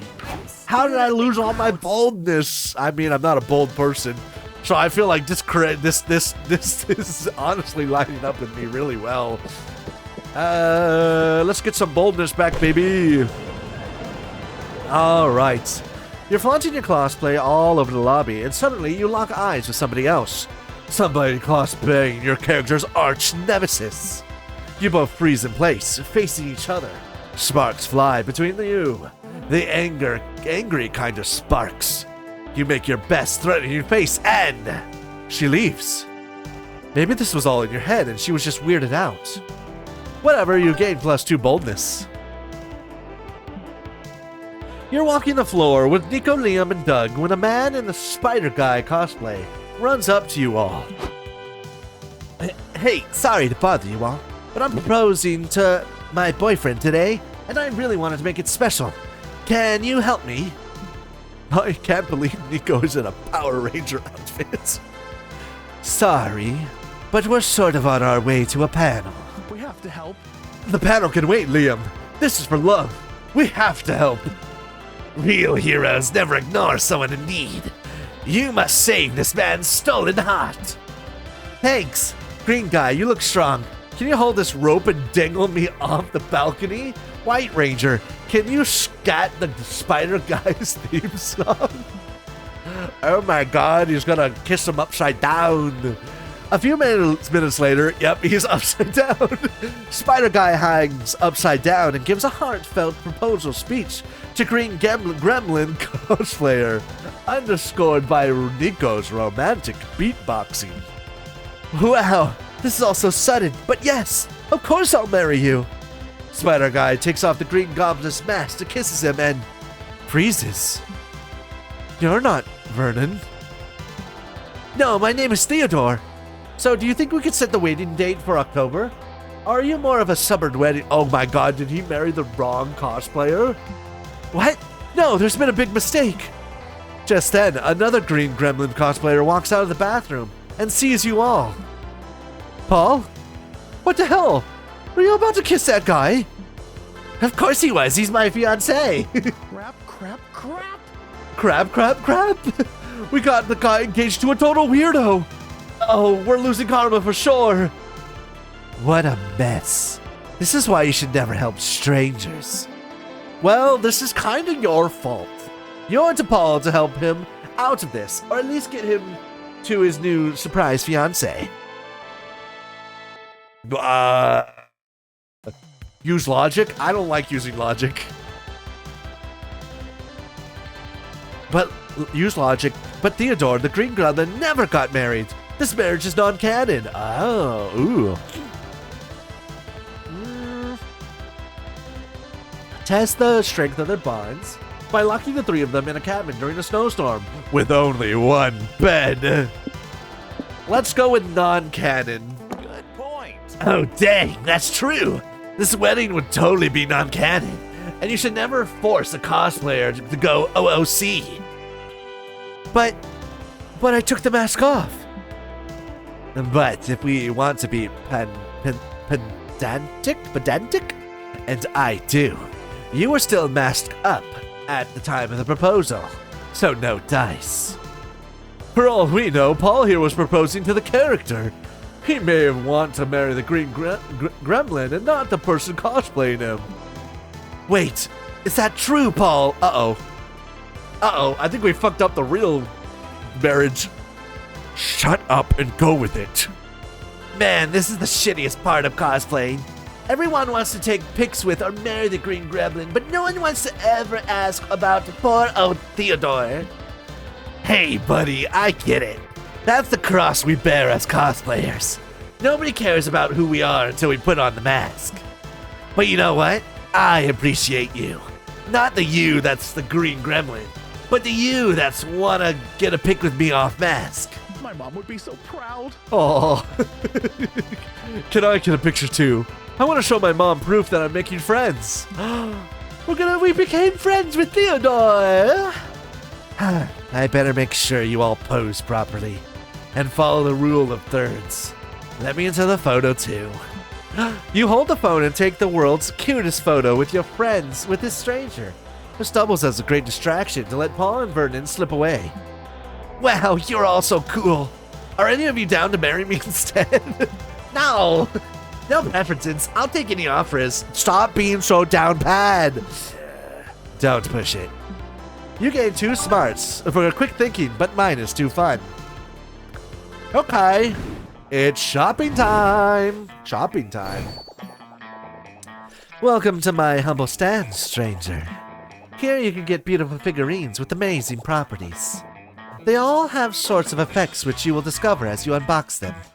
There are different mystery box categories, which each one to a different type of effect. I'll give you some clues on the effect types once you start looking through the boxes. So choose which box category you want, and before you open it, you'll decide if you want to keep it for yourself or give it to a friend. A balance between order and chaos. You can control which type of effect you want, but you won't know exactly which figurine of that category you'll get. And don't fret, if you aren't a fan of surprises at all, there's a category that guarantees no effect at all. So, ready for the unboxing? Welcome back, Dollface. You know the drill. Choose blindly and choose wisely. The Doll Daniel does nothing box. We get the stats, but now they're people. Ooh. It's based on the stats icon video game Human Prom. They're said to have slight effects on people's stats. We can have the Zodiac Thirst set, Cosmic Office. Includes the first selection of 6 out of the 12 Zodiac signs you can date on the acclaimed dating sim. These figurines are said to have non-slight effects on people's stats. Ooh, how does that affect you? Oh, that's probably bold because it's literally a bold. I don't know what the Zodiac one.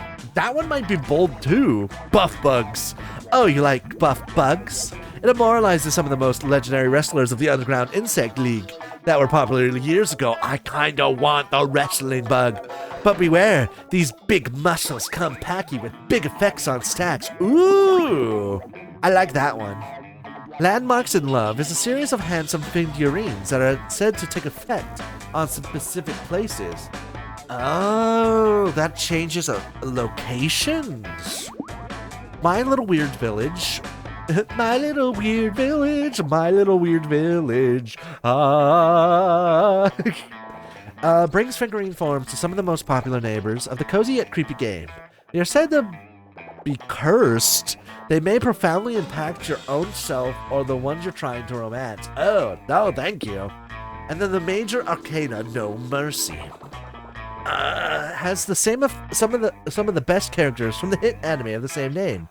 These figurines are all about sound and video for some reason. What?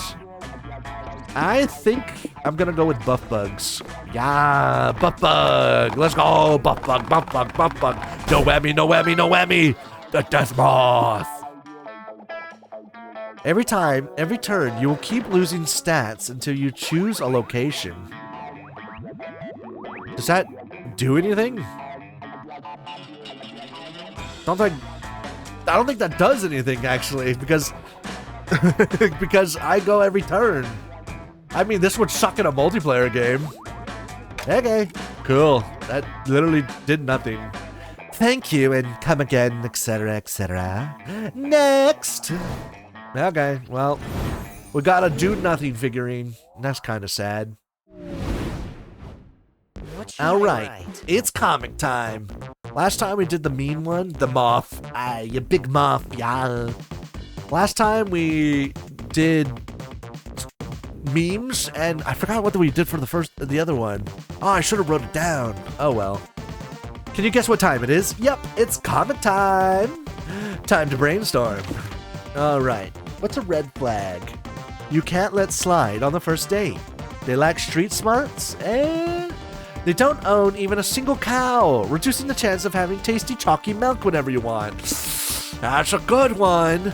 Their appealing cooking skills are a lie, as they're being controlled by a rat under their hats. Oh, they happen to live in the sewers, which is probably affects their personal hygiene.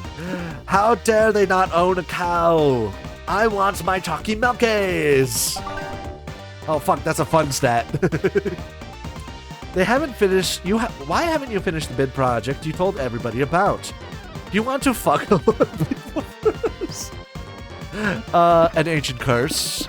A creature living under your bed told you that you should wait. You don't want to be rude to the bed creature. That's so true. Big Oil is pressuring you not to. They probably feel threatened by you, as they should. I don't want to be mean to my bed creature. I was very close to choosing. I want to fuck a lot of people first. All right, day talking time. You sure it's my turn? You sure it's my turn? Yes, I am.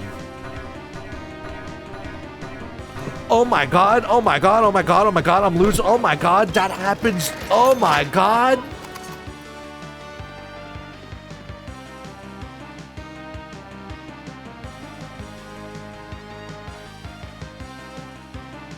How many stats did I lose, dude? Holy shit. Oh my god, that happens every second that I don't pick a location? Are you kidding me? That's fucked up. Ooh, that's fucked up, dude. Okay. I just had to spam A now. Oh, fuck me, I guess. I just lost so many points. I was like, what's that noise? Oh, the bong, bong, bong, bong. Oh my god. Okay, you check out the stands and buy a few comic books. They are free. They give you a free tote bag. After you buy a couple prints from an artist, you get another tote bag. Then you buy a cool tote bag, and they give you a free tote bag inside.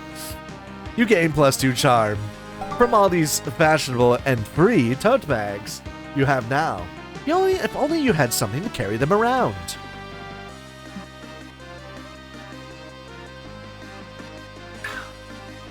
Oh my god, talking so much. I'm glad I brought extra water this stream.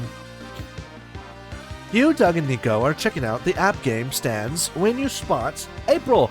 April! Oh, hi there. I haven't seen April at all. Hey, April. What are you doing here? Are you into app games too? God, no! I got a sidekick acting as a hostess to help promote this game, Waifu Crush. Too much cute symbols to unlock new cute girls. Who the hell are you? Oh my god, you're cool. Is that so? So how many symbols do I gotta match up to unlock you, babe? Okay, ew. Never mind. Ew. You're so funny. Remember, we can't kill this one. He's got too many subscribers. Honk honk. I mean, buy Waifu Crush. Honk honk. What? You want me to buy this crap? App games are supposed to be free. The only thing that's free is heartache, kid. That's how it is on this bitch of an earth. Well, I'm famous, so I get whatever I want. I hate this guy. I hate this guy so much now. I thought he looked cool, but now I fucking hate him. I'm gonna review bomb this dumb game until they send me a free copy to shut me up. Oh my god, his face. First review, 0 stars. Not even the hot Pennywise bitch could convince me to play this garbage. Lol, lamau, even. Uh-oh. I must shut you up. Hi, Pitch. Ow. Ow, Pitch, I need your opinion. Ow, Pitch. Stop throwing stuff at me. Ow. Ow! Why are you so mean to me? Ow, I'm just trying to date some monsters. Ow, what's wrong with that? Ow! I want to date some monsters, man. I'm showing my love. Paige, I don't know if I want to date Nico, which is the red guy who's a mimic. Or should I date Doug, my big chunky slime? Also, this is the first time we're seeing April, the clown. Huh? Yikes. I think this guy's getting on April's nerves. They're both hot! Exactly! How can you tell? Can someone please shred this dumbass in a garbage disposal already? Call it a hunch. You hate to see someone get harassed by this douchebag, especially one of your friends that may or may not want to fuck. Get him to leave April alone. No, we're not going for April this time, even though April's cool. What do we do? Do I stoop to his level, mimic for the hot tongue action, but slime for the jiggle jiggle and see-through effects? Exactly! And Nico, which is the mimic, is the cool, creative guy, but Doug is big, innocent, huggable doofus. Slime! I don't know who to date, and they keep showing up every time. Alright, do we not stoop to his level? Do we ignore him so aggressively he'll start to think he has ceased to exist to this particular plane of existence? Or do we perform some breathtaking ikebana and build flower arrangements so captivating that they make him have an epiphany about the wrongs of his behavior? I'd say mimic because you're already the doofus here. I kind of was leaning towards Nico too. Do we ikebomb him or do we straight up ignore him? I don't know which one is which. I think we ikebomb him. Let's shower him in flowers. Perfect. You, Doug, you need a stern hand. Yeah, but we can't do a stern hand in this choice. You, Doug, and April and Nico get to work on making gorgeous ikebana arrangements. Ikebana. This is fucking lame. I'm not moved by this gentle living art at all. No. Are you sure? Just look at the way these leaves cascade down like a waterfall. Doesn't it want to fill you with peace? It really does. Their fragile beauty reminds me that we're all gonna die someday. I guess. It's true. Death is inescapable. Disappointment is inevitable. But when I place these flowers just so, it's like a ray of sunshine piercing my hardened heart. Whoa. And if you move the flower here, it looks like a dick and balls. What? Oh, great. One of the streamer's fans walks by and does a double take. Is that you, Riz? Why are you playing with flowers? Because it's fun, bro. Flowers are basically nature's dick and pussies. What? What? And I'm gonna suck on all of them. You do you, bro. You do you. Wow, he's really converted. His fans doesn't seem convinced, but he's so confused he stopped talking, which is a win too. The enlightened streamer leaves. It's probably only one Fortnite loss to rev up him into his asshole self. But hey, you still gain +2 creativity at the loss of 2 smarts. Alright, gotta pick quick. The moth is gonna eat our stats if I don't pick quick. I lost the creativity, even if when I was mashing the button. That sucks, dude, that we're losing stats. Ah. I think we lost more, dude. What the fuck? I think we lost more than 1 stat. Ugh. You're chilling in your hotel room when suddenly a man dressed as a rat breaks in. He runs around while yelling, "I am the rat! I am the rat! Look at me, the rat!" And then he leaves as confusedly as he came in. What? You called the reception to complain and, yes, that. It happens sometimes. Apologies, sir. We'll compensate you with 2 creativity. Fuck it. You'll take it. Okay. You head back to the hotel rooms to recharge for a bit, but you find Doug and Nico doing some sort of guided meditation while Omen naps. Battleship, bat. Ah, man, I messed up again. Oh, yes, they both have their shirts off. I'll never get it at this rate. Oh, they both have their shirts off. You ask what the it is he trying to get is, because so far you got no clue. Bark, bark, bark, bark, bark.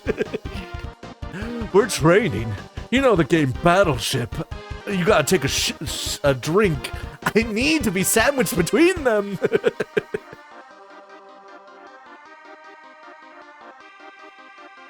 It would be hard and squishy. Why are you taking me? Hey, wait, no, wait a minute. I want... Move, dweeb. No, they're my hot men, goddammit. We're training. You know the game Battleship. I signed up for a tournament later today, but all the competitors are like super intense. They're mine now. Hey. No. Wow, tattoos and scars everywhere. No, they're mine, Peach. Fuck you. At least one of them is gonna date me. Hopefully. They might both reject me, to be honest. I don't know yet. I don't know if I'm doing good or not. They keep saying really smart sounding things like, yes, I used the favor of the sea rat opening, but I've been more inclined to the tropical storm campet as of late. We can share if you behave. You can have whoever I don't pick. You can have whoever I decide to ditch.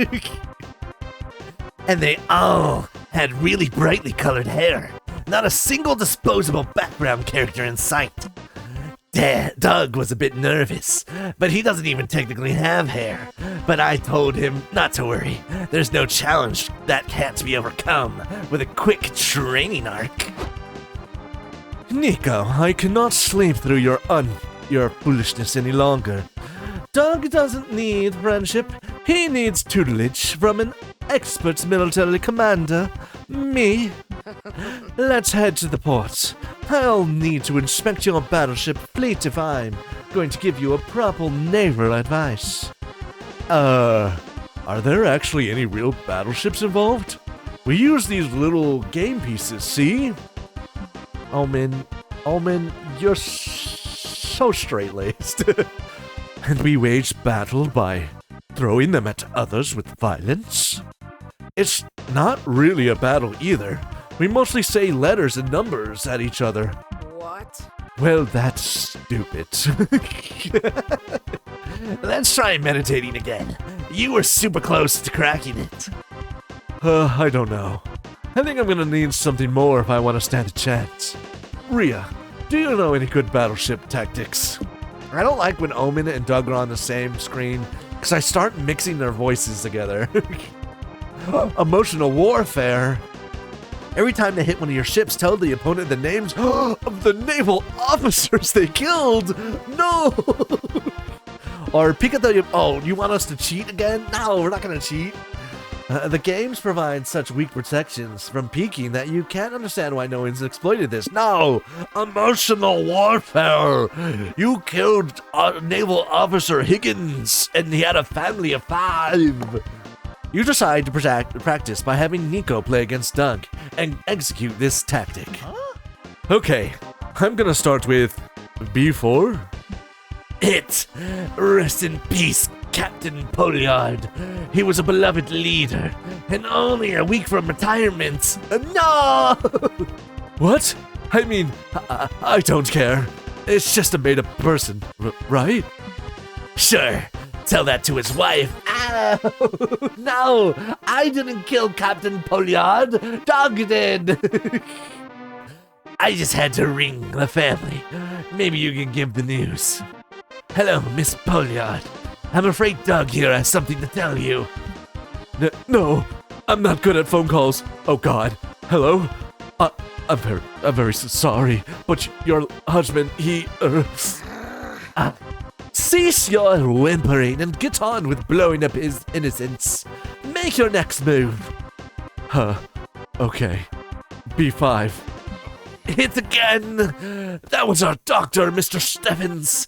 He was a peaceful man, only joined the Navy to search for his missing brother. No relations to call for this one. I didn't mean to. I'm so sorry. Oh God, Omen loves this. Go again, Doc. Try to get another doctor. I'm going to go for... Fuck. I hope I miss. B6. You sank my battleship. Everyone aboard perished, including little Tommy Parker. He was only 17. Lied about his age to fight for his country. 17, huh? Hey, doesn't that basically make you some kind of child murderer, Doug? No! No! I didn't mean to! I surrender! No more bloodshed, please! I like this strategy. Effective. And you get to see your opponent cry. Doug, this is amazing. I can't wait to see you destroy the competition with this new strat. I don't think Doug is going to enter the competition at this point. I don't think I want to play this game anymore. But gosh, winning a tournament does sound cool. I gained +2 charm for lying on emotional warfare, but I lost 2 fun because I was kind of a dick about it.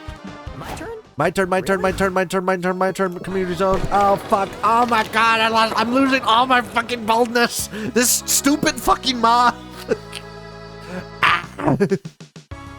I might actually start doing what that sounds like. It could be very funny. The emotional battleship fighting. Or do you mean child murdering? Oh, God, Peach, no, please stop. You've already taken so many innocents. Oh, wait, that's not Peach. I'm sorry. I saw a purple name and I assumed Peach. Son of man, no, don't do that. I need to actually read names and not just assume people's colors. Son of man, no, don't do that. I haven't done anything wrong. Fuck you. You killed so many innocent people in Dark Souls, colorist. I'm sorry. I'm sorry. I saw purple. Ow. It was a mistake. I said I was sorry. Rhea only sees people's colors shaking my head. I'm sorry. I'm sorry, purple of man. I'm sorry, son of purple. I'm sorry, synthetic purple. You have some time to spare, so you decide to enter a Splash Kaboom speedrun competition. As you sit down and get ready to crush your rivals, you hear an announcement. The competition is over.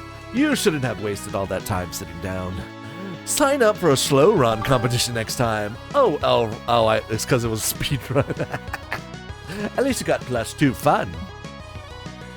Who's here? You, Nico, and Liam go to watch Doug play in the competitive Tarot tournament? What? I always say Tarot wrong. I'm not gonna try anymore. Hopefully there's a win in his future. I love how Nico's in a different fucking outfit every single. Is that a Death Note cosplay?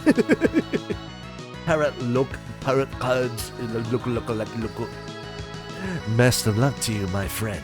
I confess I never much liked this game, but since you like it, I will pretend to care about it for your sake. Tarot, there we go, tarot cards.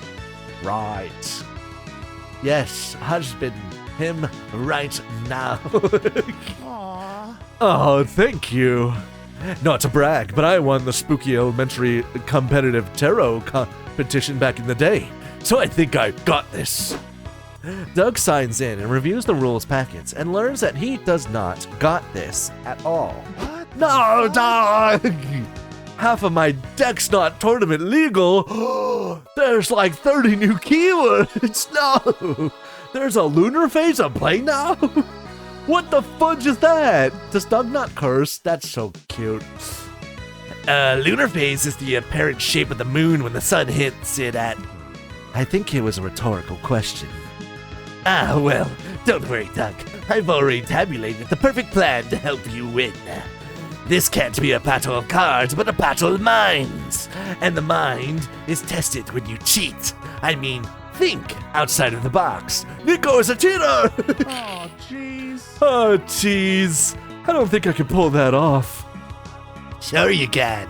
I just know there's a bad boy inside of you, waiting to be let out so he can cheat at a card game. Okay, maybe you're right. It's time for big bad boy Doug to shine. I want to see bad boy Doug. Aren't you worried about getting disqualified? Nope. I have complete and total faith in Nico's strategy, which is what exactly? You didn't even hear what it was. It's do you have any ideas, Rhea? Fuck. Casually points a gun at Doug's opponents while he plays. I'm sure that will distract them. Yeah, I'm pretty sure that's a bold choice. But seeing my stats up there, I have a 2 in bold. I don't think that's a good idea. Although I probably would choose it. Teach Doug how to count cards. In movies, people who know how to count cards always win. Fuck, this is boldness and smart?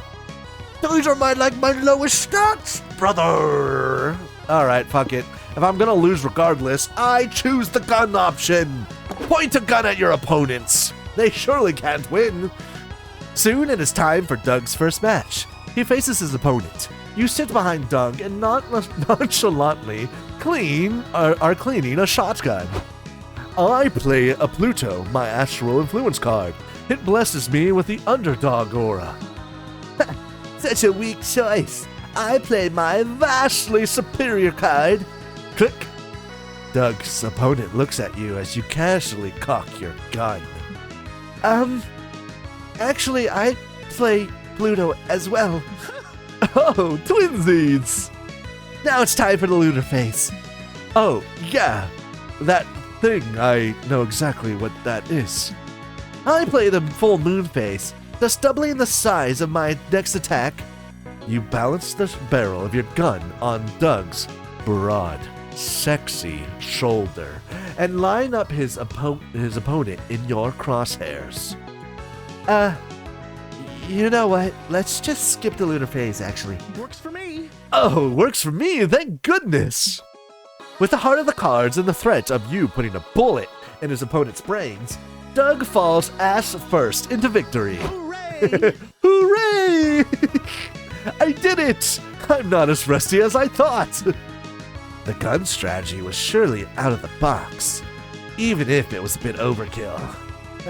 No point intended. Okay, let me write that down. I was flashing my death note at the uppity girl that whole time, too. Oh, God, Nico, you're adorable. I bet she was super intimidated. You all share a group high five and celebrate Doug's epic win. Plus 2 boldness at minus 2 smarts. You sure it's my Just turn? pick something, pick something, pick something, pick something, pick something. Go, go, go, go. I hate the moth. I hate the moth. The moth sucks. Apparently, they should be. I play my strongest card, an actual gun. Hell yeah! I'm sure that's legal in the card game. I'm sure that's happened in an anime before too. Actually, probably in Yu-Gi-Oh. I assume there was a hey, if you don't play this card right, I'm gonna shoot your buddy. How to make a player character truly charismatic. Apparently they should be color coordinated, have a distinct personality, and also a cool name, like Kratos, Luigi, or Coldria. Ooh! You learn you'd make an awesome PC, and that self-knowledge equals 2 smarts. Yay! After the panel, you, Doug, Nico, and Zoe get in line to get an autograph from John Trueblood, the actor who played Wubba in the TV show Oops, All Wizards. Somebody pinch me. I can't believe I'm gonna get an autograph from John freaking Trueblood. Somebody pinch me. Are you gonna get him to sign his catchphrase? I always love it when the Wubba goes, there's too many wizards. Nah, I like his running gag better. When he's like, but guys, when are we getting pizza? It's funny. Wow, you really prefer my pizza gag? John Trueblood! You've been listening the whole time? Yeah, and you've actually been holding up the queue for a while. But it's okay. Did you know I actually improvised that line myself? Really? It's my favorite line in the show. I even looked up the top 10 best pizza joints in the city to get pizza in the Wubba honors. Wubba's honor. I'm losing my chops, dude. Oh, best pizza in the city. That sounds great. Mind if I take along? OMG! Pizza with a celebrity? Oh my god. Cut to the so-called best pizza joint in the city. The pizza's actually kinda mid, but who cares? John Trueblood is here, and he's like 6 beers deep. Oh fuck. It's so nice to finally meet people who appreciate my creativity. I just know the writers were jealous when I improvised that genius line. They were all, John, stop shoehorning pizza in all your scenes. Stick to the script, that devil thespian killing script. I think jealousy is why they killed me off, you know? They were like, you literally never stick to the script. We have no choice but to kill you off. But I read the subtext there. Yo. Yeah, listen, Mr. Trueblood. It's been really fun, but we've been here for like 3 hours and it's getting late. You're right. Time has flown, hasn't it? We haven't even gone to the other 9 pizza joints yet. The other 9 what? You said you looked up the 10 best pizza joints in town, right? We gotta try them all. You know the saying. But guys, when are we getting pizza? Hard pass. Oh god, they're not a commitment I signed. That's not a commitment I signed up for. Rhea, can you think of a polite way to ditch this guy? Let's see here. How do we ditch this man? Do we convince the TV execs to rehire him for the show somehow? Ooh, and he can make the writers miserable, not you. Or learn from the writers and scripts. This guy's dead, so we can cut him from Monster Prom for Monster Croc. Are we gonna canonically kill him in this game? Yes, we are. Yes, we're gonna kill this man. What? Are you sure? Killing him sounds pretty mean. Blood for the blood god, blood for the blood god. It's okay, Doug. The deed must be done, and I have killed with my death note before. I will write his name. Write his death to be painless as painless heart attack. Blah, blah, blah, blah, blah. Sure. And when that doesn't work, I'll jump an anvil on its head. When are you gonna get an anvil? Doesn't that seem a little absurd? Nah, it's the Roadrunner, Liam's preferred weapon of murder. I did some research, and it happens to be a way more common cause of death than you imagine. Skulls for the skull throne! Skulls for the skull throne! So, just out of curiosity, how much longer are you all just gonna sit there loudly whispering and plotting my death? Fuck. Whoops. Don't worry, I already wrote his name down. Any minute now. Look, if you all want me to go that bad, I'll fucking go. I'm so sorry that I thought I finally found my people. So much for that. John Trueblood storms out of the pizzeria and is crushed by a falling apple. Of course he is. Of course he's still killed. Told you, Doug. It's way more common than you think. But what if it happened only because we wrote it down? We can't rule that out. I think we might have been too powerful as scriptwriters. Yeah, let's agree never to co-write a script again, unless it's absolutely necessary. You all shake on it and gain +2 creativity. Yippee! And the shared guilt of killing Wubba off a second time. You lose 2 charm. Whoopsies. Alright. It's the next time to get back to the con. I gotta choose again, quick. I gotta choose again. Go. I'm losing stats. Ah, my stats. Fucking dude, I hate this thing. I hate it. I hate the stupid wrestling death moth. You find a cool shirt you like in the commercial stand. It costs $3.99 monster dollars. Then you buy a cool zine for $2.99 monster dollars, then a set of anime badge for $1.99 monster dollars. Dude, they're so cheap. You then buy a pack of gum for 99 monster dollar cents. Damn it. You have 4 loose coins jiggling in your pocket. It's annoying as fuck. Luckily, you find a shady guy who whispers, "Give it to me and I'll give you 2 charm." You feel a little dirty for some reason, but your stats go up and you aren't bothered by the jiggling anymore. Yay! Is this the bathroom? It is the bathroom. You are staring at the bathroom and debating on either removing your complex cosplay or pissing yourself when Nico runs up to you. It's me. Hey, Rhea. I got a hold of my buddy Sasha. He said he's got time between his cosplay making workshops to fix my Joker costume. We can fix it? Yay! You should come with me to meet him, since this whole disaster was sort of your fault. You don't have to remind me. Well, when they guilt trip you like that, how can you say no? You and Nico meet up with Sasha in the lobby. Okay, Nico, let's see the damage. Oh my god. I love him. Damn. This was a Joker outfit?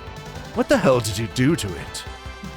Let's just say mistakes were made. That much is obvious. I'm sorry, but I don't think there's anything I can do here. No! Ow! Why must you throw when I see hot men? I can appreciate hot men! No! You have to fix it, Sasha. Wait, are they even a man? They might be they might be an in between, or they might be non-binary. Who knows? Actually, you have the magic sewing fingers. No one said you couldn't. Then why do you throw at me? Why do you punish me for my oogly eyes? My magic fingers, and I appreciate that. But unless you want to cosplay a pile of dish rags, I'm afraid this costume is a lost cause. Damn it. Don't give up, Nico. You're still the best cosplayer at the con. Any of your other cosplays could win the Grand Prix. But I've won those already. I've got to debate something new and fabulous if I even want a place. Well, would you like me to make you a new costume? It'd give me time to practice my freehand sewing anyways. You do that for me? Thank you, Sasha. Thank you. Nico picks up Sasha and twirls him around the room. Okay. Okay. Put me down, you hooligan. And hold still. I need to measure your bust and inseam. Sasha wraps the measuring tape around Nico's muscular chest, making them squirm tickishly. Hey, this is hot or whatever, but we still need to pick Nico's cosplay. It is hot. I'm sorry. Ah, crud. I'm blanking. What sort of cosplay do you win would win the contest, Rhea? Oh shit! Oh my god, this is a 4-person choice? Oh fuck! You should evoke the fond memories of your first fictional love, and let's be honest, for many con-goers, that's gonna be an over-sexualized video game character. Okay, would said it was a punishment. Ooh, maybe. People will love morally gray anti-heroes. Why don't you raise the bar and go for a no half measures, morally bankrupt supervillain? Or the complexity of the outfit is what matters most. With no aesthetic, and no aesthetic is no more visually complicated than steampunk or pancakes. It's always pancakes.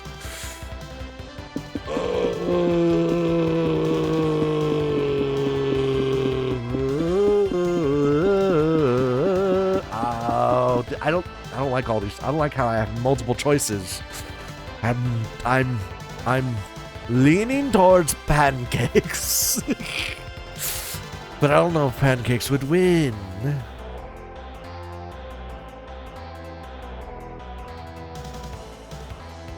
Is pancakes even a cosplay? Or should we invoke the most sexy? I kind of want to see him as an over-sexualized video game character. My vote is to see him in a sexy outfit. That's the same logic I was thinking of. So you know what? Hell yeah, let's see. I mean, he's already not wearing anything, so we're technically just putting more clothes on him. Either way, but sexy game character. Ah, good idea. I remember my first video game love, Miss Pac-Man. What? What? Huh? Miss Pac-Man, more clothes could be hotter. I think they're gonna become Miss Pac-Man. Huh? Why? Have you seen her lipstick? She's a beaut. I was always jealous of Pac-Man for having such a gorgeous, loyal wife. Honestly, man, you really, you know, sure. That's not really what I meant by over-sexualized. Yes, over-sexualized implies a good deal of skin showing, and thus requiring a body to show it on. Oh, gotcha. Like Donkey Kong. No, definitely not Donkey Kong. Why not? His outfit's super revealing, and he has boobs for days. Donkey Kong do got boobs for days. Yeah, that's true. Nico, this is more in line with what I was talking about. You show Nico some pictures of video game babes in armor, quotations, that should really be reclassified as bikinis. Oh, yeah, okay. I'm with you now. I agree with this. This is a good direction to go in. I have limited time, so the less fabric I need, the better. Good call. And the less fabric you use, the cheaper it is for me. You, Nico, and Sasha agree on a time to pick Nico's sexy new cosplay, which you definitely had no horny alternative motives for suggesting. Yeah, totally. There was no horny alternative motives. Yeah, I didn't want to see Nico in a bikini armor. No, no. Holy shit. We earned 3 charm, but lost 1 bold, 1 creative, and 1 fun. Damn. That was a big one right there. But there's too many options. Okay, go. God, okay, I'm glad that we're losing smarts and boldness still, but holy. Hey. Hey. Just because I have horny alternative motivations. You're outside the con when you see a bunch of sleepy-looking people sitting down. Hey, welcome to the Smoker's Lounge, one of them says to you. There's no Smoker's Lounge, so we decided to make one out here. Want a puff, he asks. You've seen too many PSAs to say yes to drugs, but you strike up a conversation with them while they get their high off their asses. They have interesting opinions on snacks, ASMR videos, and 2001 A Space Odyssey. Listening to them and inhaling their weed fumes gives you +2 creativity! Later, you're in the hotel lobby going to town on some vending machine snacks when Zoe, Doug, and Nico sprint past you. Oh, hey there. Oh, look, Rhea saw us. Guess he's in on this too now. Come on. What's going on? We're hot on the trail of the greatest mystery of our time. What room is famous actor Chad Pritt staying in? Our first clue was the room directory book laying open on the front desk. It said Chad Pritt, 7A. No, I think I cracked this case. I deduced that was a code for Chad Pritt is staying in room 7A. Case cracked. Before you ask yourself if this is wrong, you reach Chad Pritt's room. I really want to say Chad. I really want to say his middle name. But now I'm starting to get mixed up. The door hangs off its hinges. Bread is splattered all over the walls and floor. Uh-oh. Nope. Absolutely not. Absolutely not. Ladies first, Zoe. I may be hard-boiled, but I'm still a gentleman at heart. Pussy. You and Zoe enter the room. The furniture's destroyed and there's blood everywhere. A live feed of the lobby security cameras playing on the TV. If that wasn't enough, there was a full display of weird shit scattered everywhere. A conspiracy board full of pictures of people yelling, a mask that looks exactly like Chad Pritt's face, and a huge pile of orange Skittles in the sink. Dang. Dang. Look at all these. It's only the orange ones. Just why? Yeah, everyone knows the orange ones are like the fourth best. And there's also the blood. The blood is also weird. Nico is quiet. They are eyeing the orange Skittles, but it's hard to tell if they're weirded out or just hungry. You better figure out what's happened before your friends eat the evidence. But where do we even start? If only the walls could talk. Actually, they probably can. There must be a weird spell out there for giving walls the gift of speech, or let's look up Chad's upcoming films. All of this is clearly method acting. You know what? Yeah, method acting. Point. Ah, of course. I can smell the sweet scent of method. I'd say this reeks more of murder, but what would I know? Okay, let me search for Chad Pritt on YouTube. Breaking news! Famous actor Chad Pritt has been connected to the disappearance of several guests at the Holiday Hotel near Spooky Convention Center. Look, those are all the people from the pictures on that board. They must have been the rest of the cast. Traces of blood have been found in the victims' rooms. The police believe that Pritt may have been surveilling the victims, making this a premeditated crime. They mentioned blood in the hotel rooms, just like here. Dude, that's always the only one who's like, oh my god. Authorities recommend that anyone close to the area remain alert. Uh-oh. The blood? The people in the pictures? Chad Pritt? It all matches up! This is a rehearsal for this movie! Fuck. Breaking news! It does sound exciting. Do you think it'll have a romantic subplot? I'm a sucker for those. And what about the orange Skittles? The trailer didn't say anything about them. I bet it's linked to the plot twist. Your friends keep casually discussing the movie while you realize you indeed ignored very clear police tape across the door. Fuck. You decide not to mention this to avoid panic and keep your W. You lose 2 smarts, but you gain +2 creativity. Are you sure it's my turn? Alright, we're just gonna get more. Fuck. My creativity. I need more creativity. Trick to break the ice at cons. Number 1, submit a full panel so people actually ask you questions during the QA. Honestly, that's so fair. Why would I never need to speak when I can just have people speak for me?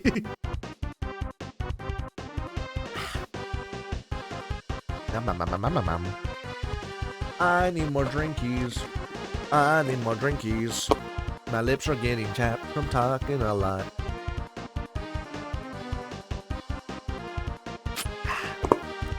And from doing a voice.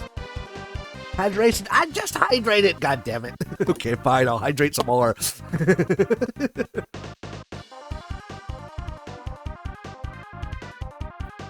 I hate to hydrate after I just drink a water.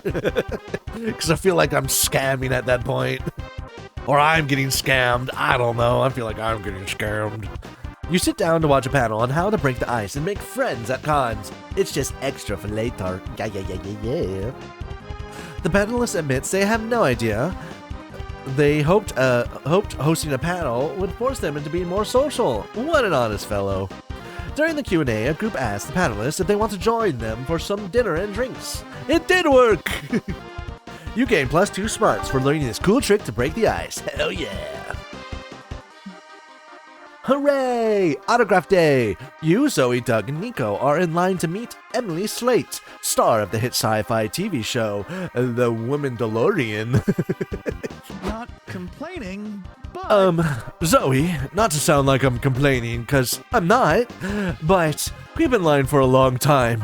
Why do you keep letting people go ahead of us? To be the last in line, of course. Having no one behind us means we can be a bit greedy and spend extra time with Emily Slate. Oh, genius. Genius! Every precious second spent with a celebrity is the greatest second of my life. Right? But we gotta be strategic. It's still a short time to make a good impression on a famous person. We can't fuck this up. I'm gonna show her a fan comic I drew of Emily Slate's character, dating my superhero OC who shoots lasers from his nipples. Do you keep that on you at all times? Yeah, why not? It's a great conversation starter. True. It's gotten a great conversation going between us already. I know. I'll meet Emily Slate dressed as Jade the Ronin. That's kinda off topic. Emily Slate's never been in a show with a Ronin character. I know, but I really like the way my collarbone looks in this outfit. You know what? That's fair. That's fair. Hopefully she will too. Zoe likey. Fair. If there's one thing I've learned since I become immortal, is that everyone loves a studly set of collarbones. So true. So fucking true. Be that as it may, you doubt it's the best way to make a good impression on this celebrity. Come up with the plan on your own. Let's see. Do we look her in the eye and say menacingly, I know what you did? Chances are she did something and now she'll believe you know about it. Or throw the celebrity off by signing an autograph to her. Ooh.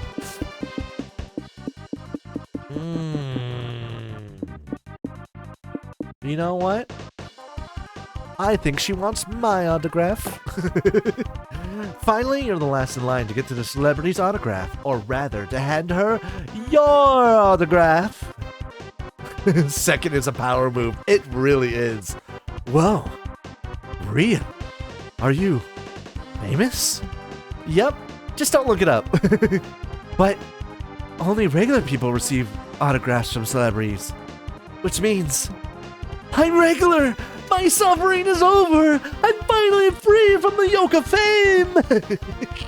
She runs off, probably to get a 9-to-5 job at an advertising company, or whatever famous people romanticize about the lives of normal individuals. At least you gain +2 charm for making a strong impression. You're about to leave, but then... Where do you think you're going, Coldria? I'm famous now. Oh, fuck. Oh, I gotta sign autographs now. Oh, no. I'm trapped in the hell now. You got autographs to sign. Indeed. A sizable line of people have formed to get your autograph. Cool. Come on, guys. Let's wait in the back of the line to get Coldria's autograph and spend some one-on-one time with him. But you're already spending one-on-one time with me. Wait, you don't all need to wait in line just to talk to me. Oh, Coldria, even at the height of your fame, you're so humble. Do you at least get paid for this at least? I don't think I do. Bye-bye. Bye-bye. No, Nico, wait. Don't worry, bud. It's okay. We can all wait for the perfect moment to make a good impression on you. Bye-bye. Well, You're the one who wanted to be famous. You spend hours signing autographs, losing to boldness, and gaining a hell of a wrist cramp. Oh, I failed it. Oh, that was a fail. Oh, fuck. I forgot. Forgot we lose points. There's an auction going on at the community zone. They're auctioning the original notebook from Death Note. Starting at 100 monster dollars. You can kill so many people with the notebook. You yell, 200 monster dollars. Everybody in this con is broke as fuck. So you get the notebook. To make sure no one steals it, you decide to write your name in it. No! Oh shit, you're gonna die! 40 seconds later, nothing happens. Death Note isn't real dum-dum. You still had +2 fun by playing pretend Death Note. You, Zoe, Doug, and Nico have just finished the most breathtaking, life-changing, thirst-quenching event the god can offer. The tea ceremony workshop. Woo! Wow, that was the most zen thing I ever seen. I feel wiser from just watching. No. I wish every drink had a special ceremony. Then we could all feel mystical and wise every day. You're so right, Doug. Every beverage is special and beautiful. They all deserve to be appreciated in the most unique way. Just like this Dr. Pepper. Ah.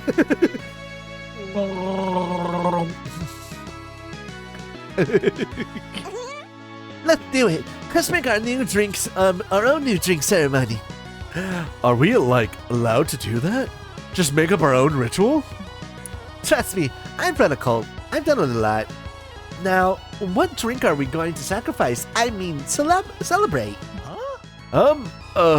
Water? Sorry, I panicked. There's no bad ideas, Doug. Just ones we're not gonna do. Nico, what do you got? What you got? Wait, what? Isn't that, what is that? Isn't that like a dental thing? No, wait, chocolate milk. No, wait, what about lava? Cool. Lava is perfect. We could travel to different volcanoes and see if there's different flavors. That would be so cool. Maybe one volcano is sweet and one is spicy. No, we're not gonna drink lava. I want to find the lava that tastes like a melted cheese. I just looked up flights, and we could go to Pompeii in 8 hours' time. Should I book it? No. Definitely. This lava drinking ceremony is gonna blow the tea ceremony out of the water. Are you the only person here who remembers lava hurts? You better come up with an even cooler drink ceremony idea before your friends burn themselves to a crisp. Let's see. The 5th coffee of the day ceremony. A way of properly paying tribute to the passage from drinking too much coffee to actually having a problem. The first one he is suggesting is really strong alcohol drink. Oh. Ooh. Is that like the 95% proof one? I'm pretty sure that's like the 95% proof one. The ranch dressing ceremony? Maybe if we make a whole ceremony for it, people will stop calling you a weirdo for drinking it straight from the bottle. Ew. Ew, but yes. Your friends wonder where you're going to get a bottle of ranch in the middle of a con, but you reveal you're actually carrying a bottle with you everywhere you go for hydration. Ew. 9148 proof. Oh god.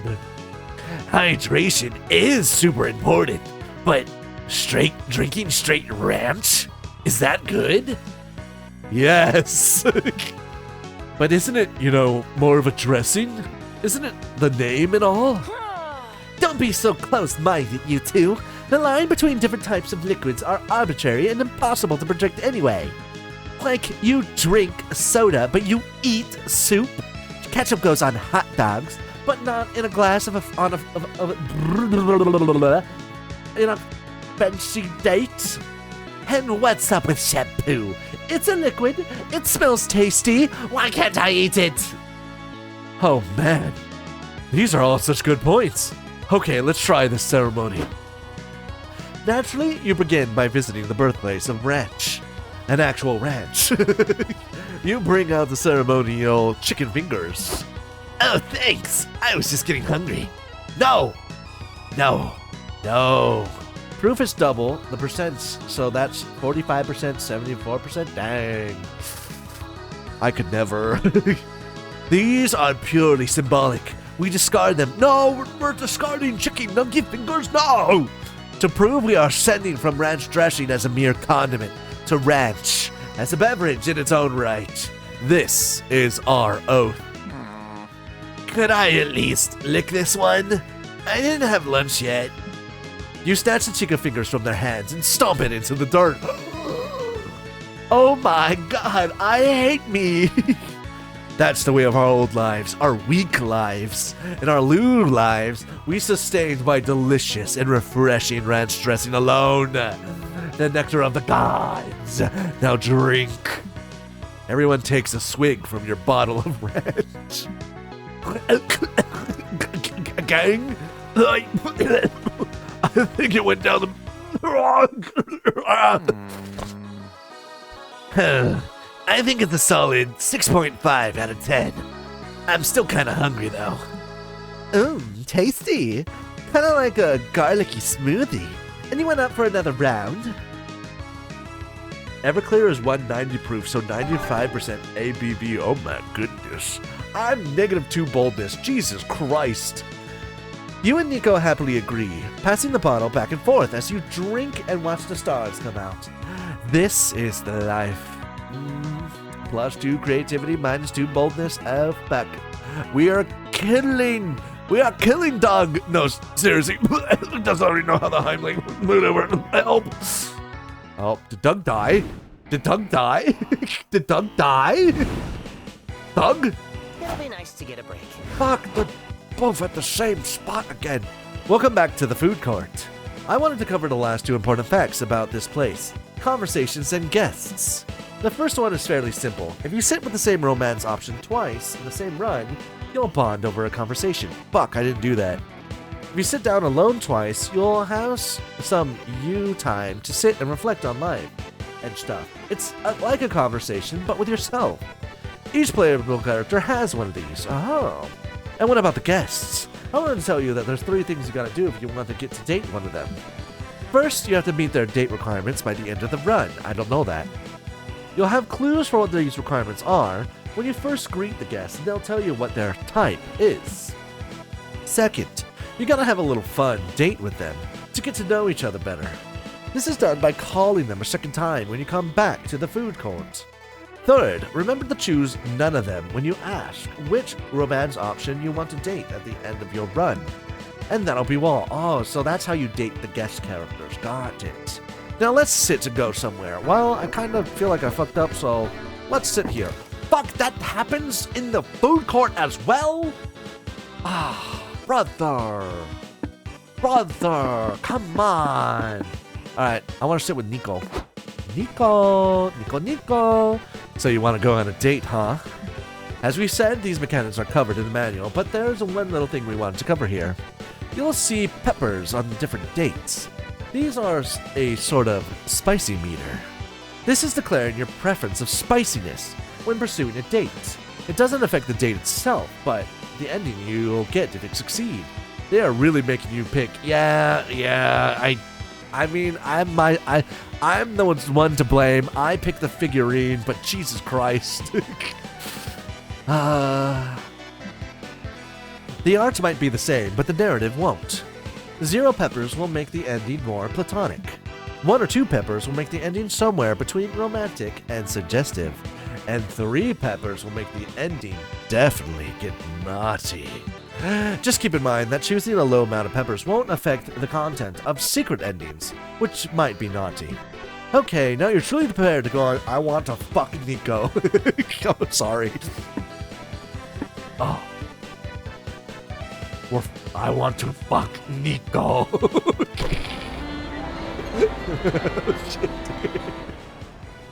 Oh, he's wearing a Naruto outfit. How cute. You and Nico go out to a fancy restaurant. What, you want to share? Ooh. You're not sorry. Don't you know? You always wondered how Nico eats. They technically have 2 mouths, so which is the one for food? Nico is such a dork and I love it. Yeah. It turns out the answer to that question is too disturbing to describe. Still, you two manage to have a nice conversation when they're not doing unspeakable things to that ramen. Hooray! Yippee! We went on a date with Nico. We went on a date.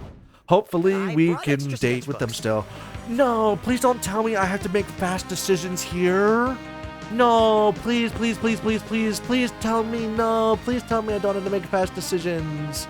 Please, I like reading these. Fuck. All right, before you know it, the con's almost over, and it's time to put the finishing touches to your comic. Bring it home with the everlasting brainstorm. Oh, thank God. Oh, thank God. Oh, they let me read. Oh, thank God.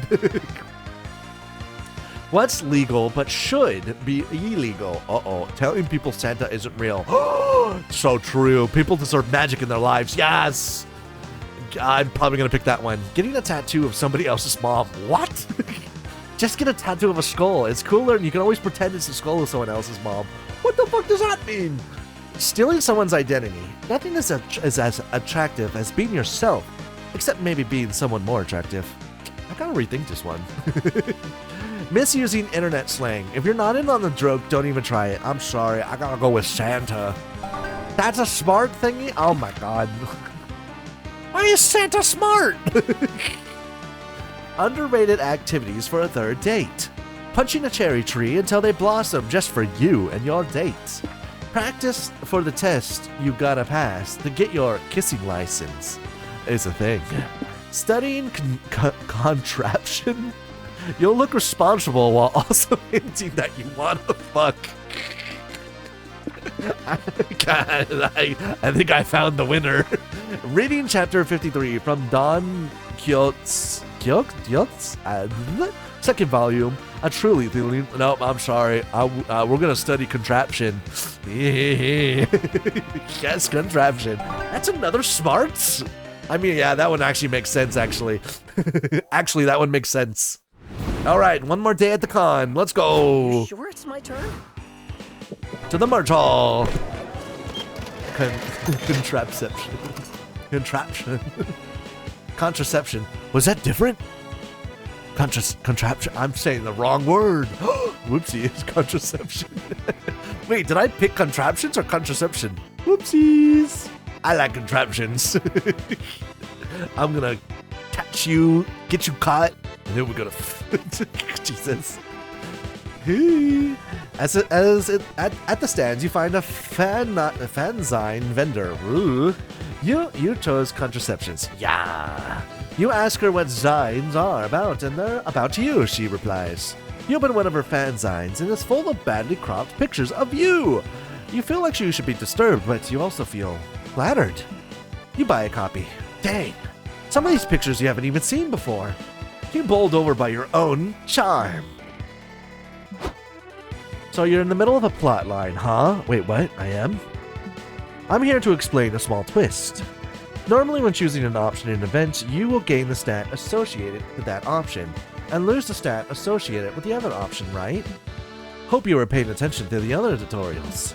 Well, the last event of each plotline goes back to the classic stat threshold mechanic from the previous game. Oh. What does this mean? In these events, each option is tied to a stat. You gotta guess which stat is tied to each option, and then check your own stats, okay? Then, if you want to succeed, you must choose the options tied to your highest stat of the two. If you choose right, congratulations! You'll be one step closer to getting a secret ending. But if you choose wrong, then you will fail the event and the plot line will come to an end. Oh, so we're doing the Nico plotline for a secret ending?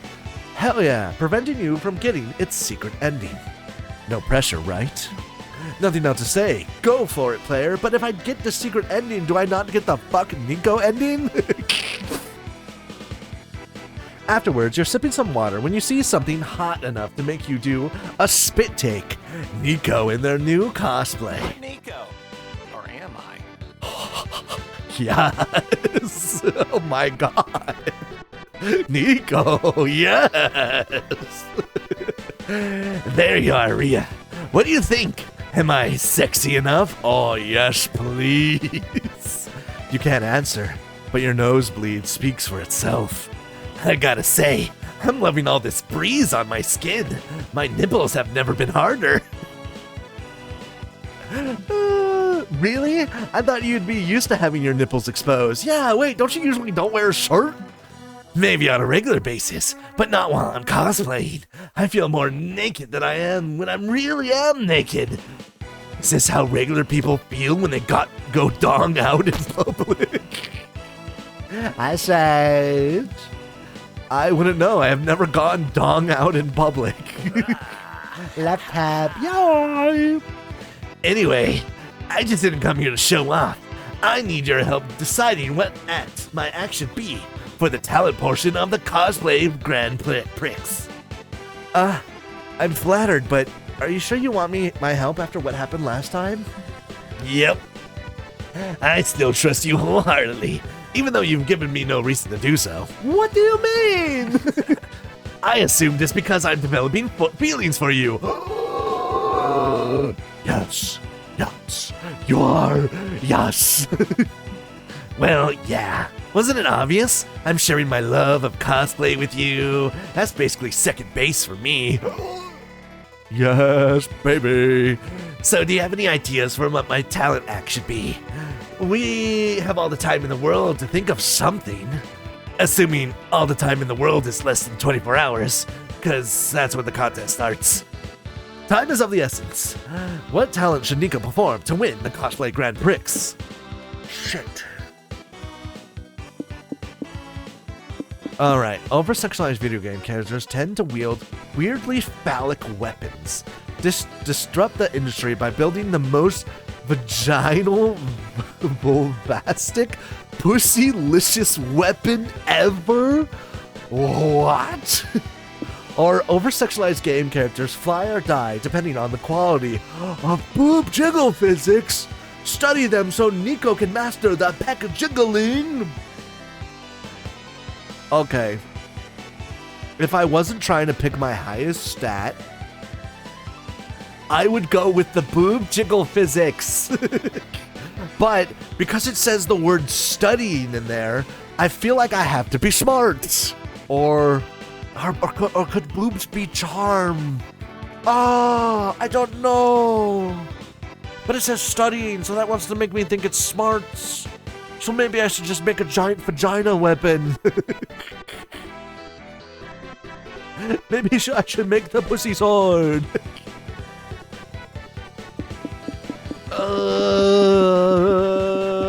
One of these is the right answer, and one of these is the wrong answer, and I do not know.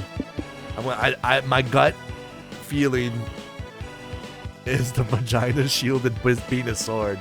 That's what my gut feeling is going with. I'm going with that one. Let's go. Creative! Yes! Yes! That was the right one! Oh, we're gonna get a secret ending. Oh, shit. Hell yeah. Well, that's if the date goes well. Oh my god. That means we're not gonna fuck Nico though, but oh well. Secret ending! Ooh, sexy and progressive. Let's do it. You spend the rest of the day helping Nico craft their weapon. It's so impressive that the Cosplay Grand Prix judges asked Nico to show it in action and prove the weapon's validity. Excuse me? Oh, I thought they wanted the weapon to, like, fuck something. Cue an impromptu cosplay brawl. I will punish you. You'll never defeat me, you bastard. I got pussy power on my side. What kind of weapon is that? It looks like a vagina. Just say it, prude. Okay, sorry, it's just, what does it even do? Why does it need to do anything?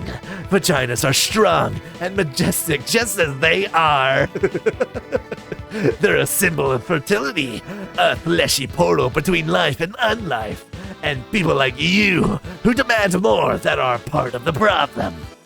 Okay, jeez, I didn't mean to. JK, It also has a flamethrower in it, but now that I can get you while your guard's down. Nico's weapon spews fire out of its moist gaping hole. Stop putting these images in my brain!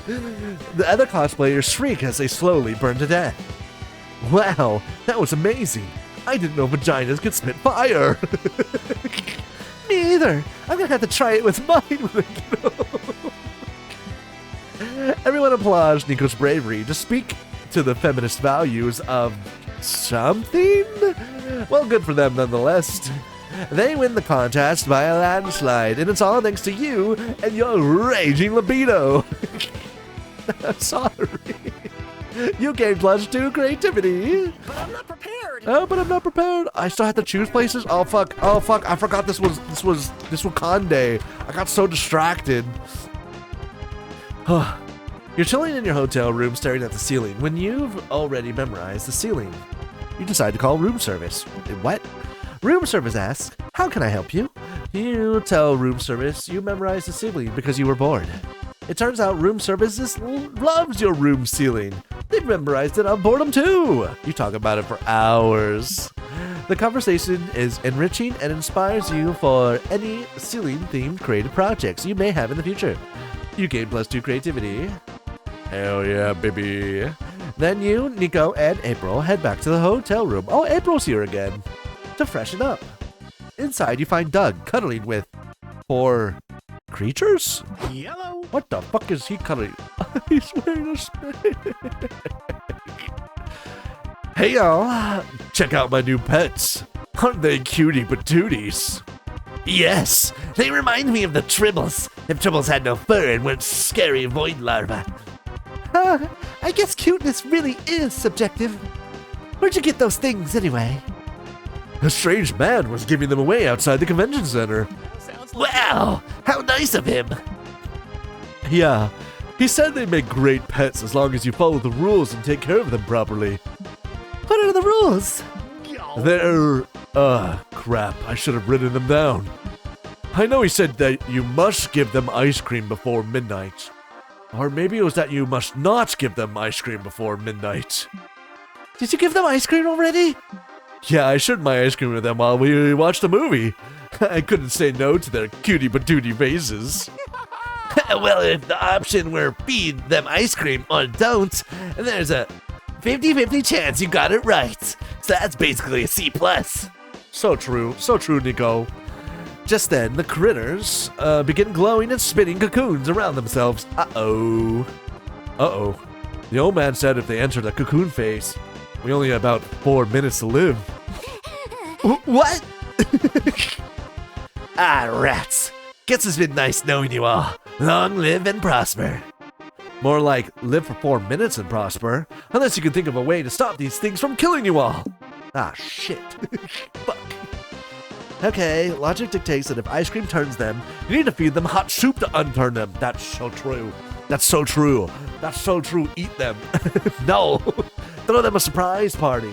Nobody gets angry at their own surprise party. Soup. Give them soup. Ooh, smart. Oh, yes. Oh, wait. I think that's a smarts. Oh, yes. That solution is very logical, Rhea. Is it? Good soup. I don't know, but it's the one we're going with. 4.5 minutes later, the larvae have hatched into horrible nightmare bugs.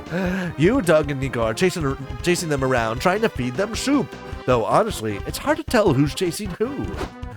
Dang, these little creatures are hard to wrangle. It might be easier if you helped us, April. I'm already helped by making the soup, so I'm just gonna stay under the bed if it's all the same to you. Got one. Jeez, he's wriggly. It's like he's trying to burrow in my skull and eat my bones. Kids, am I right? They'll eat your bones before they eat their vegetables. Try doing the airplane thing with a spoon. That usually works. Look, little fella. Here comes the plane. It's landing in your mouth and it's full of people with yummy bones.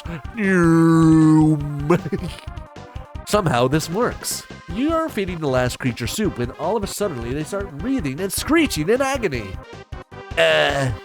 Maybe this is just how they show their love for soup. All 4 creatures simultaneously explode. Phew! Thank goodness that's over. But why'd they blow up? What do you put in the soup, April? Oh, you know, soup stuff. Good enough for you. You got 2 smarts. Following the logic, but you got -2 fun. But there's Okay. so many options. But there's too many options. The lobby. I need boldness, so I need to go to the lobby. Walking around the lobby, you see a kid trip over and scratch his knee. Stupid kids. When will they learn? Still, you take pity on him and try to comfort him. You tell him not to cry, for there are worse things than scratching your knees. Things like war, famine, or that time you forgot your pants at home. Fuck. Why did you have to remember that? Now you're crying too! After 15 minutes of bawling your eyes out, you decide to be brave and go on with your life, unlike this stupid little wimpy quid. Way to go! +2 boldness! Hell yeah. Omen and Doug are manning the first aid booth to fill the con volunteer hours, and you and Nico decide to go pester I need to visit them. Paging Dr. Nico. Paging Dr. Nico! Thanks for letting me chill with you guys. Watching all this first aid is a great opportunity for me to practice my doctor character. Good! I'm just happy today's been slow. No medical emergencies in sight. Somebody help me, I'm having a medical emergency! Shut up. Oh, pipe down, you're fine. I'm literally holding my intestines in my hands. So, rub some dirt on it and walk it off. Is there a doctor here or what? I'm bleeding out over here. The on-site doctor is at a furry meetup on floor 3 right now. Why? Me, I'm a doctor. That Aren't you doesn't really just add up. cosplaying one? Exactly. The fact that I'm cosplaying as a doctor just when this person needs one is probably fate telling me that I'm ready for my big role. Nico, this guy's really hurt. He needs a real doctor. Doug, think about it. If there's really any difference between a doctor and someone who cosplays ones really well. An academic degree and years of training? This is Nico we're talking about, and logic isn't going to convince them. Do something to stop them from accidentally killing this guy before the real doctor comes back. Convince the injured person to cosplay as someone healthy so Nico doesn't malpractice them to death.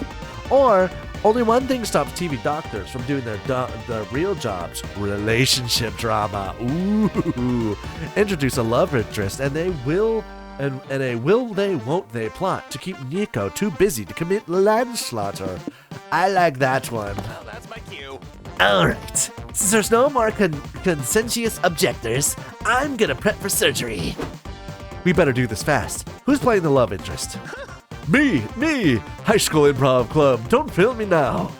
Perfect. You'll be Dr. Doug, the sensitive cardiology surgeon with only one heart he can't fix, his own. How That is dull. boring. The love interest should at least be someone interesting, like a badass ninja with an even more badass katana. You would politely ignore Omen as you scribble Doug's script and send him out to dazzle Nico. I'm Doug. Good afternoon, Dr. Nico. It's me, Dr. Doug, your colleague, and will they, won't they, friends for 8 years. How are you? Ah, Dr. Doug. It's always a relief to see your smiling face in these grim halls.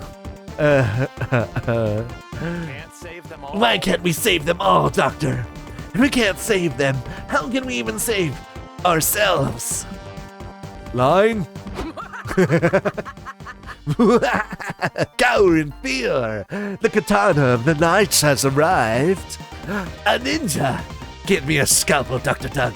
I'll give this darn villain a cardiovascular laceration not even you can stitch back together. You cannot defeat me. I have the power of Blade and anime on my side. Line, please. The fucking dog. What the fuck is going on here? Cries the real doctor, who arrived still in his fursuit. Is that a child bleeding out? Be quiet, sir. You're talking over the big love triangle scene. You're dying. Shut up. Sadly, today's episode of Dr. Nico Love in the Time of Ninjas will be interrupted by this emergency surgery. You earn +2 creativity and lose 1 charm. Yippee! Scared of big crowds. Alright. Just go. Soft or hard? Magic system. World-bending choices when your magical girl story. What? You just decide to attend a panel on the merits of soft versus hard magic systems in the magical girl fiction. After getting the required dick jokes out of the way, you actually learn a lot of valuable info about world-bending mechanics. You gain +2 smarts from all that knowledge and from learning so many new dick jokes. I'm so happy we learned so many new dick jokes. But you only went to that panel to kill time before the real big events. April invited you, Doug, and Nico to hang out with her while she signs autographs today. Whoa, so cool. This is so cool. I can't believe I get to be backstage at a real-life autograph signing. Do you think the president will come? The president's surely one of Nico's top subscribers. It's a matter of if, but of when. Hi, I'm Cammy. You're an inspiration to me, April. Nice to meet a fan. Aw, you're an inspiration to me too, Kimmy. Am I making this out to you or a friend? Okay, let me write that down. Do you want April to write your name in my death note too? I promise nothing bad will happen. Oh God, it's them.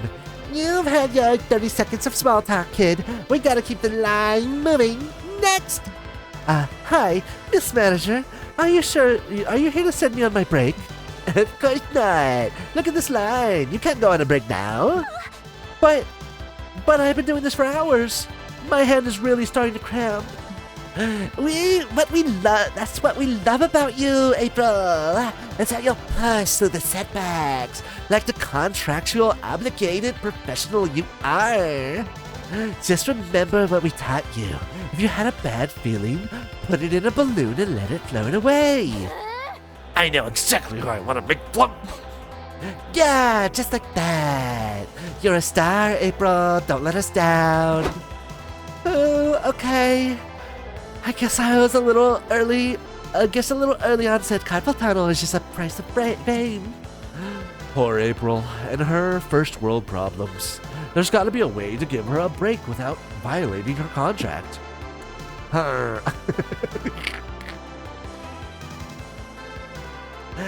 We can have April spit on each person that comes through the line instead. It's faster, and most people would prefer it this way. Or we could sell a page of April's diary to each fan. You can always make it up to her later by writing a new one. Nope. Spit on every single person. Give them the. I don't know. I don't think people will like to be subjected to that sort of thing. Actually, says one of the fans, we've all been discussing it, and we like this better than the autographs. Honestly, this feels so fucking true. Still, I'm not sure my agency would agree to. If the audience likes it, we'll prove it. Just make sure to charge extra if it's an overlarge loogie. Huh. Well, if it gives me my wrist a break, I'm game. Who's next? Hi, April, I'm your biggest fan. I bet you are, and the other 100 people who told me that they today were surely lying. What's your name? But April, that's the brilliance of this plan. Since there's no autograph, you don't need to know their names anymore. You can just really speed this along. Oh, but maybe they want to be spit on after being greeted by name, to make it a nice exchange. Actually, I think I'd like it better if April spat on me and didn't even care about my name or my existence at all. Golly. Do you need a hug? No thanks. Being spit on is more than enough. April spits on the guy, who faints on the spot. The next person steps over him and gets the same treatment, and the whole process goes quite fast. Dang, April, you've got this spinning thing down to a science. Can you teach me your moves? Thank you. The trick is in all the initial snort. You gotta work those sinuses. You all get sodas when she's all done. As April's pretty I'm losing my chops. I'm losing my talking chops. As April's pretty dehydrated, but grateful to you, you gain +2 boldness and -2 creativity.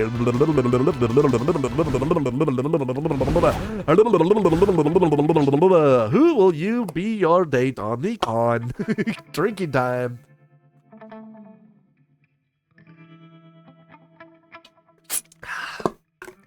Of course, I'm going to choose my main fucking man, Nico. Ask Nico to the con after party? Yes. Yes. Please accept my love, Nico. Let's check your comic. Oh yeah, my comic. Oh, it's time to see the comic and how it's turned out. Okay, what was the goal we agreed on for these days' work? I don't know. The cover, the overall plot, and one full finished page. Nice! Do you remember how you solved each line of your exercise? It's the key to how the muse will give shape to the fruits of your labor.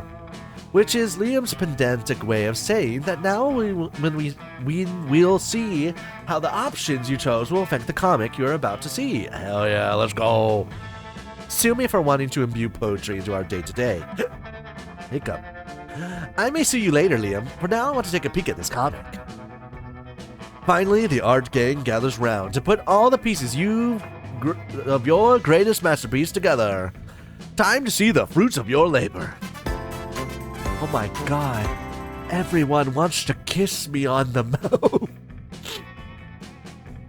Everyone Wants to Kiss Me on the Mouth is set to be the next harem sensation. Jacqueline is a humble country girl who moved to the big city in search of someone who can explain to her what yeet means. Little does she know, that's what she'll find is love. Due to the fate and the precarious state of the economy, she'll end up sharing an apartment with several smoking hot roommates. Oh my god. One of them's Milo. I think his name is Milo. I forget his name, honestly. the big fucking Minotaur man. And a girl with a third eye. The roommates all have one thing in common. None of them can resist Jacqueline's strong yet graceful knees. There's the buff, ever horny Morty. Bottom left, gimme. That's a playable character. There's the quiet, handsome Mamimi, and seductive and breathtaking Milo, and many more. As if this wasn't enough, Jacqueline will also struggle to get used to the urban life's most puzzling aspect, its lack of cows. This is basically like God, that one game where you like give an adjective and then you just write the words in and then you just go hee hee ha ha. This makes no sense. Poor Jacqueline. So many changes and so many suitors, but she can't decide who to reciprocate for one big reason. The giant creature living under her bed told her to wait. Only one thing is clear: there will be lots of kissing on the mouth. Yeah. Oh, hello.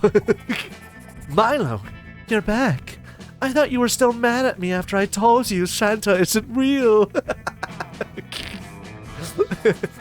Jacques, I could never be mad at you. Cabadon, there's always something I wanted to tell you. Oh, Milo, you bastard! I heard you from the shower. Oh, he's naked. We swore none of us would kiss Jacqueline on the mouth until we are 100% sure you can't get pregnant from kissing. Well, I realized Jacqueline should have some say in that, and also, fuck you. Oh god, and here comes Mimi. Hey guys, what's happening out here? Fuck, he's naked. To be continued.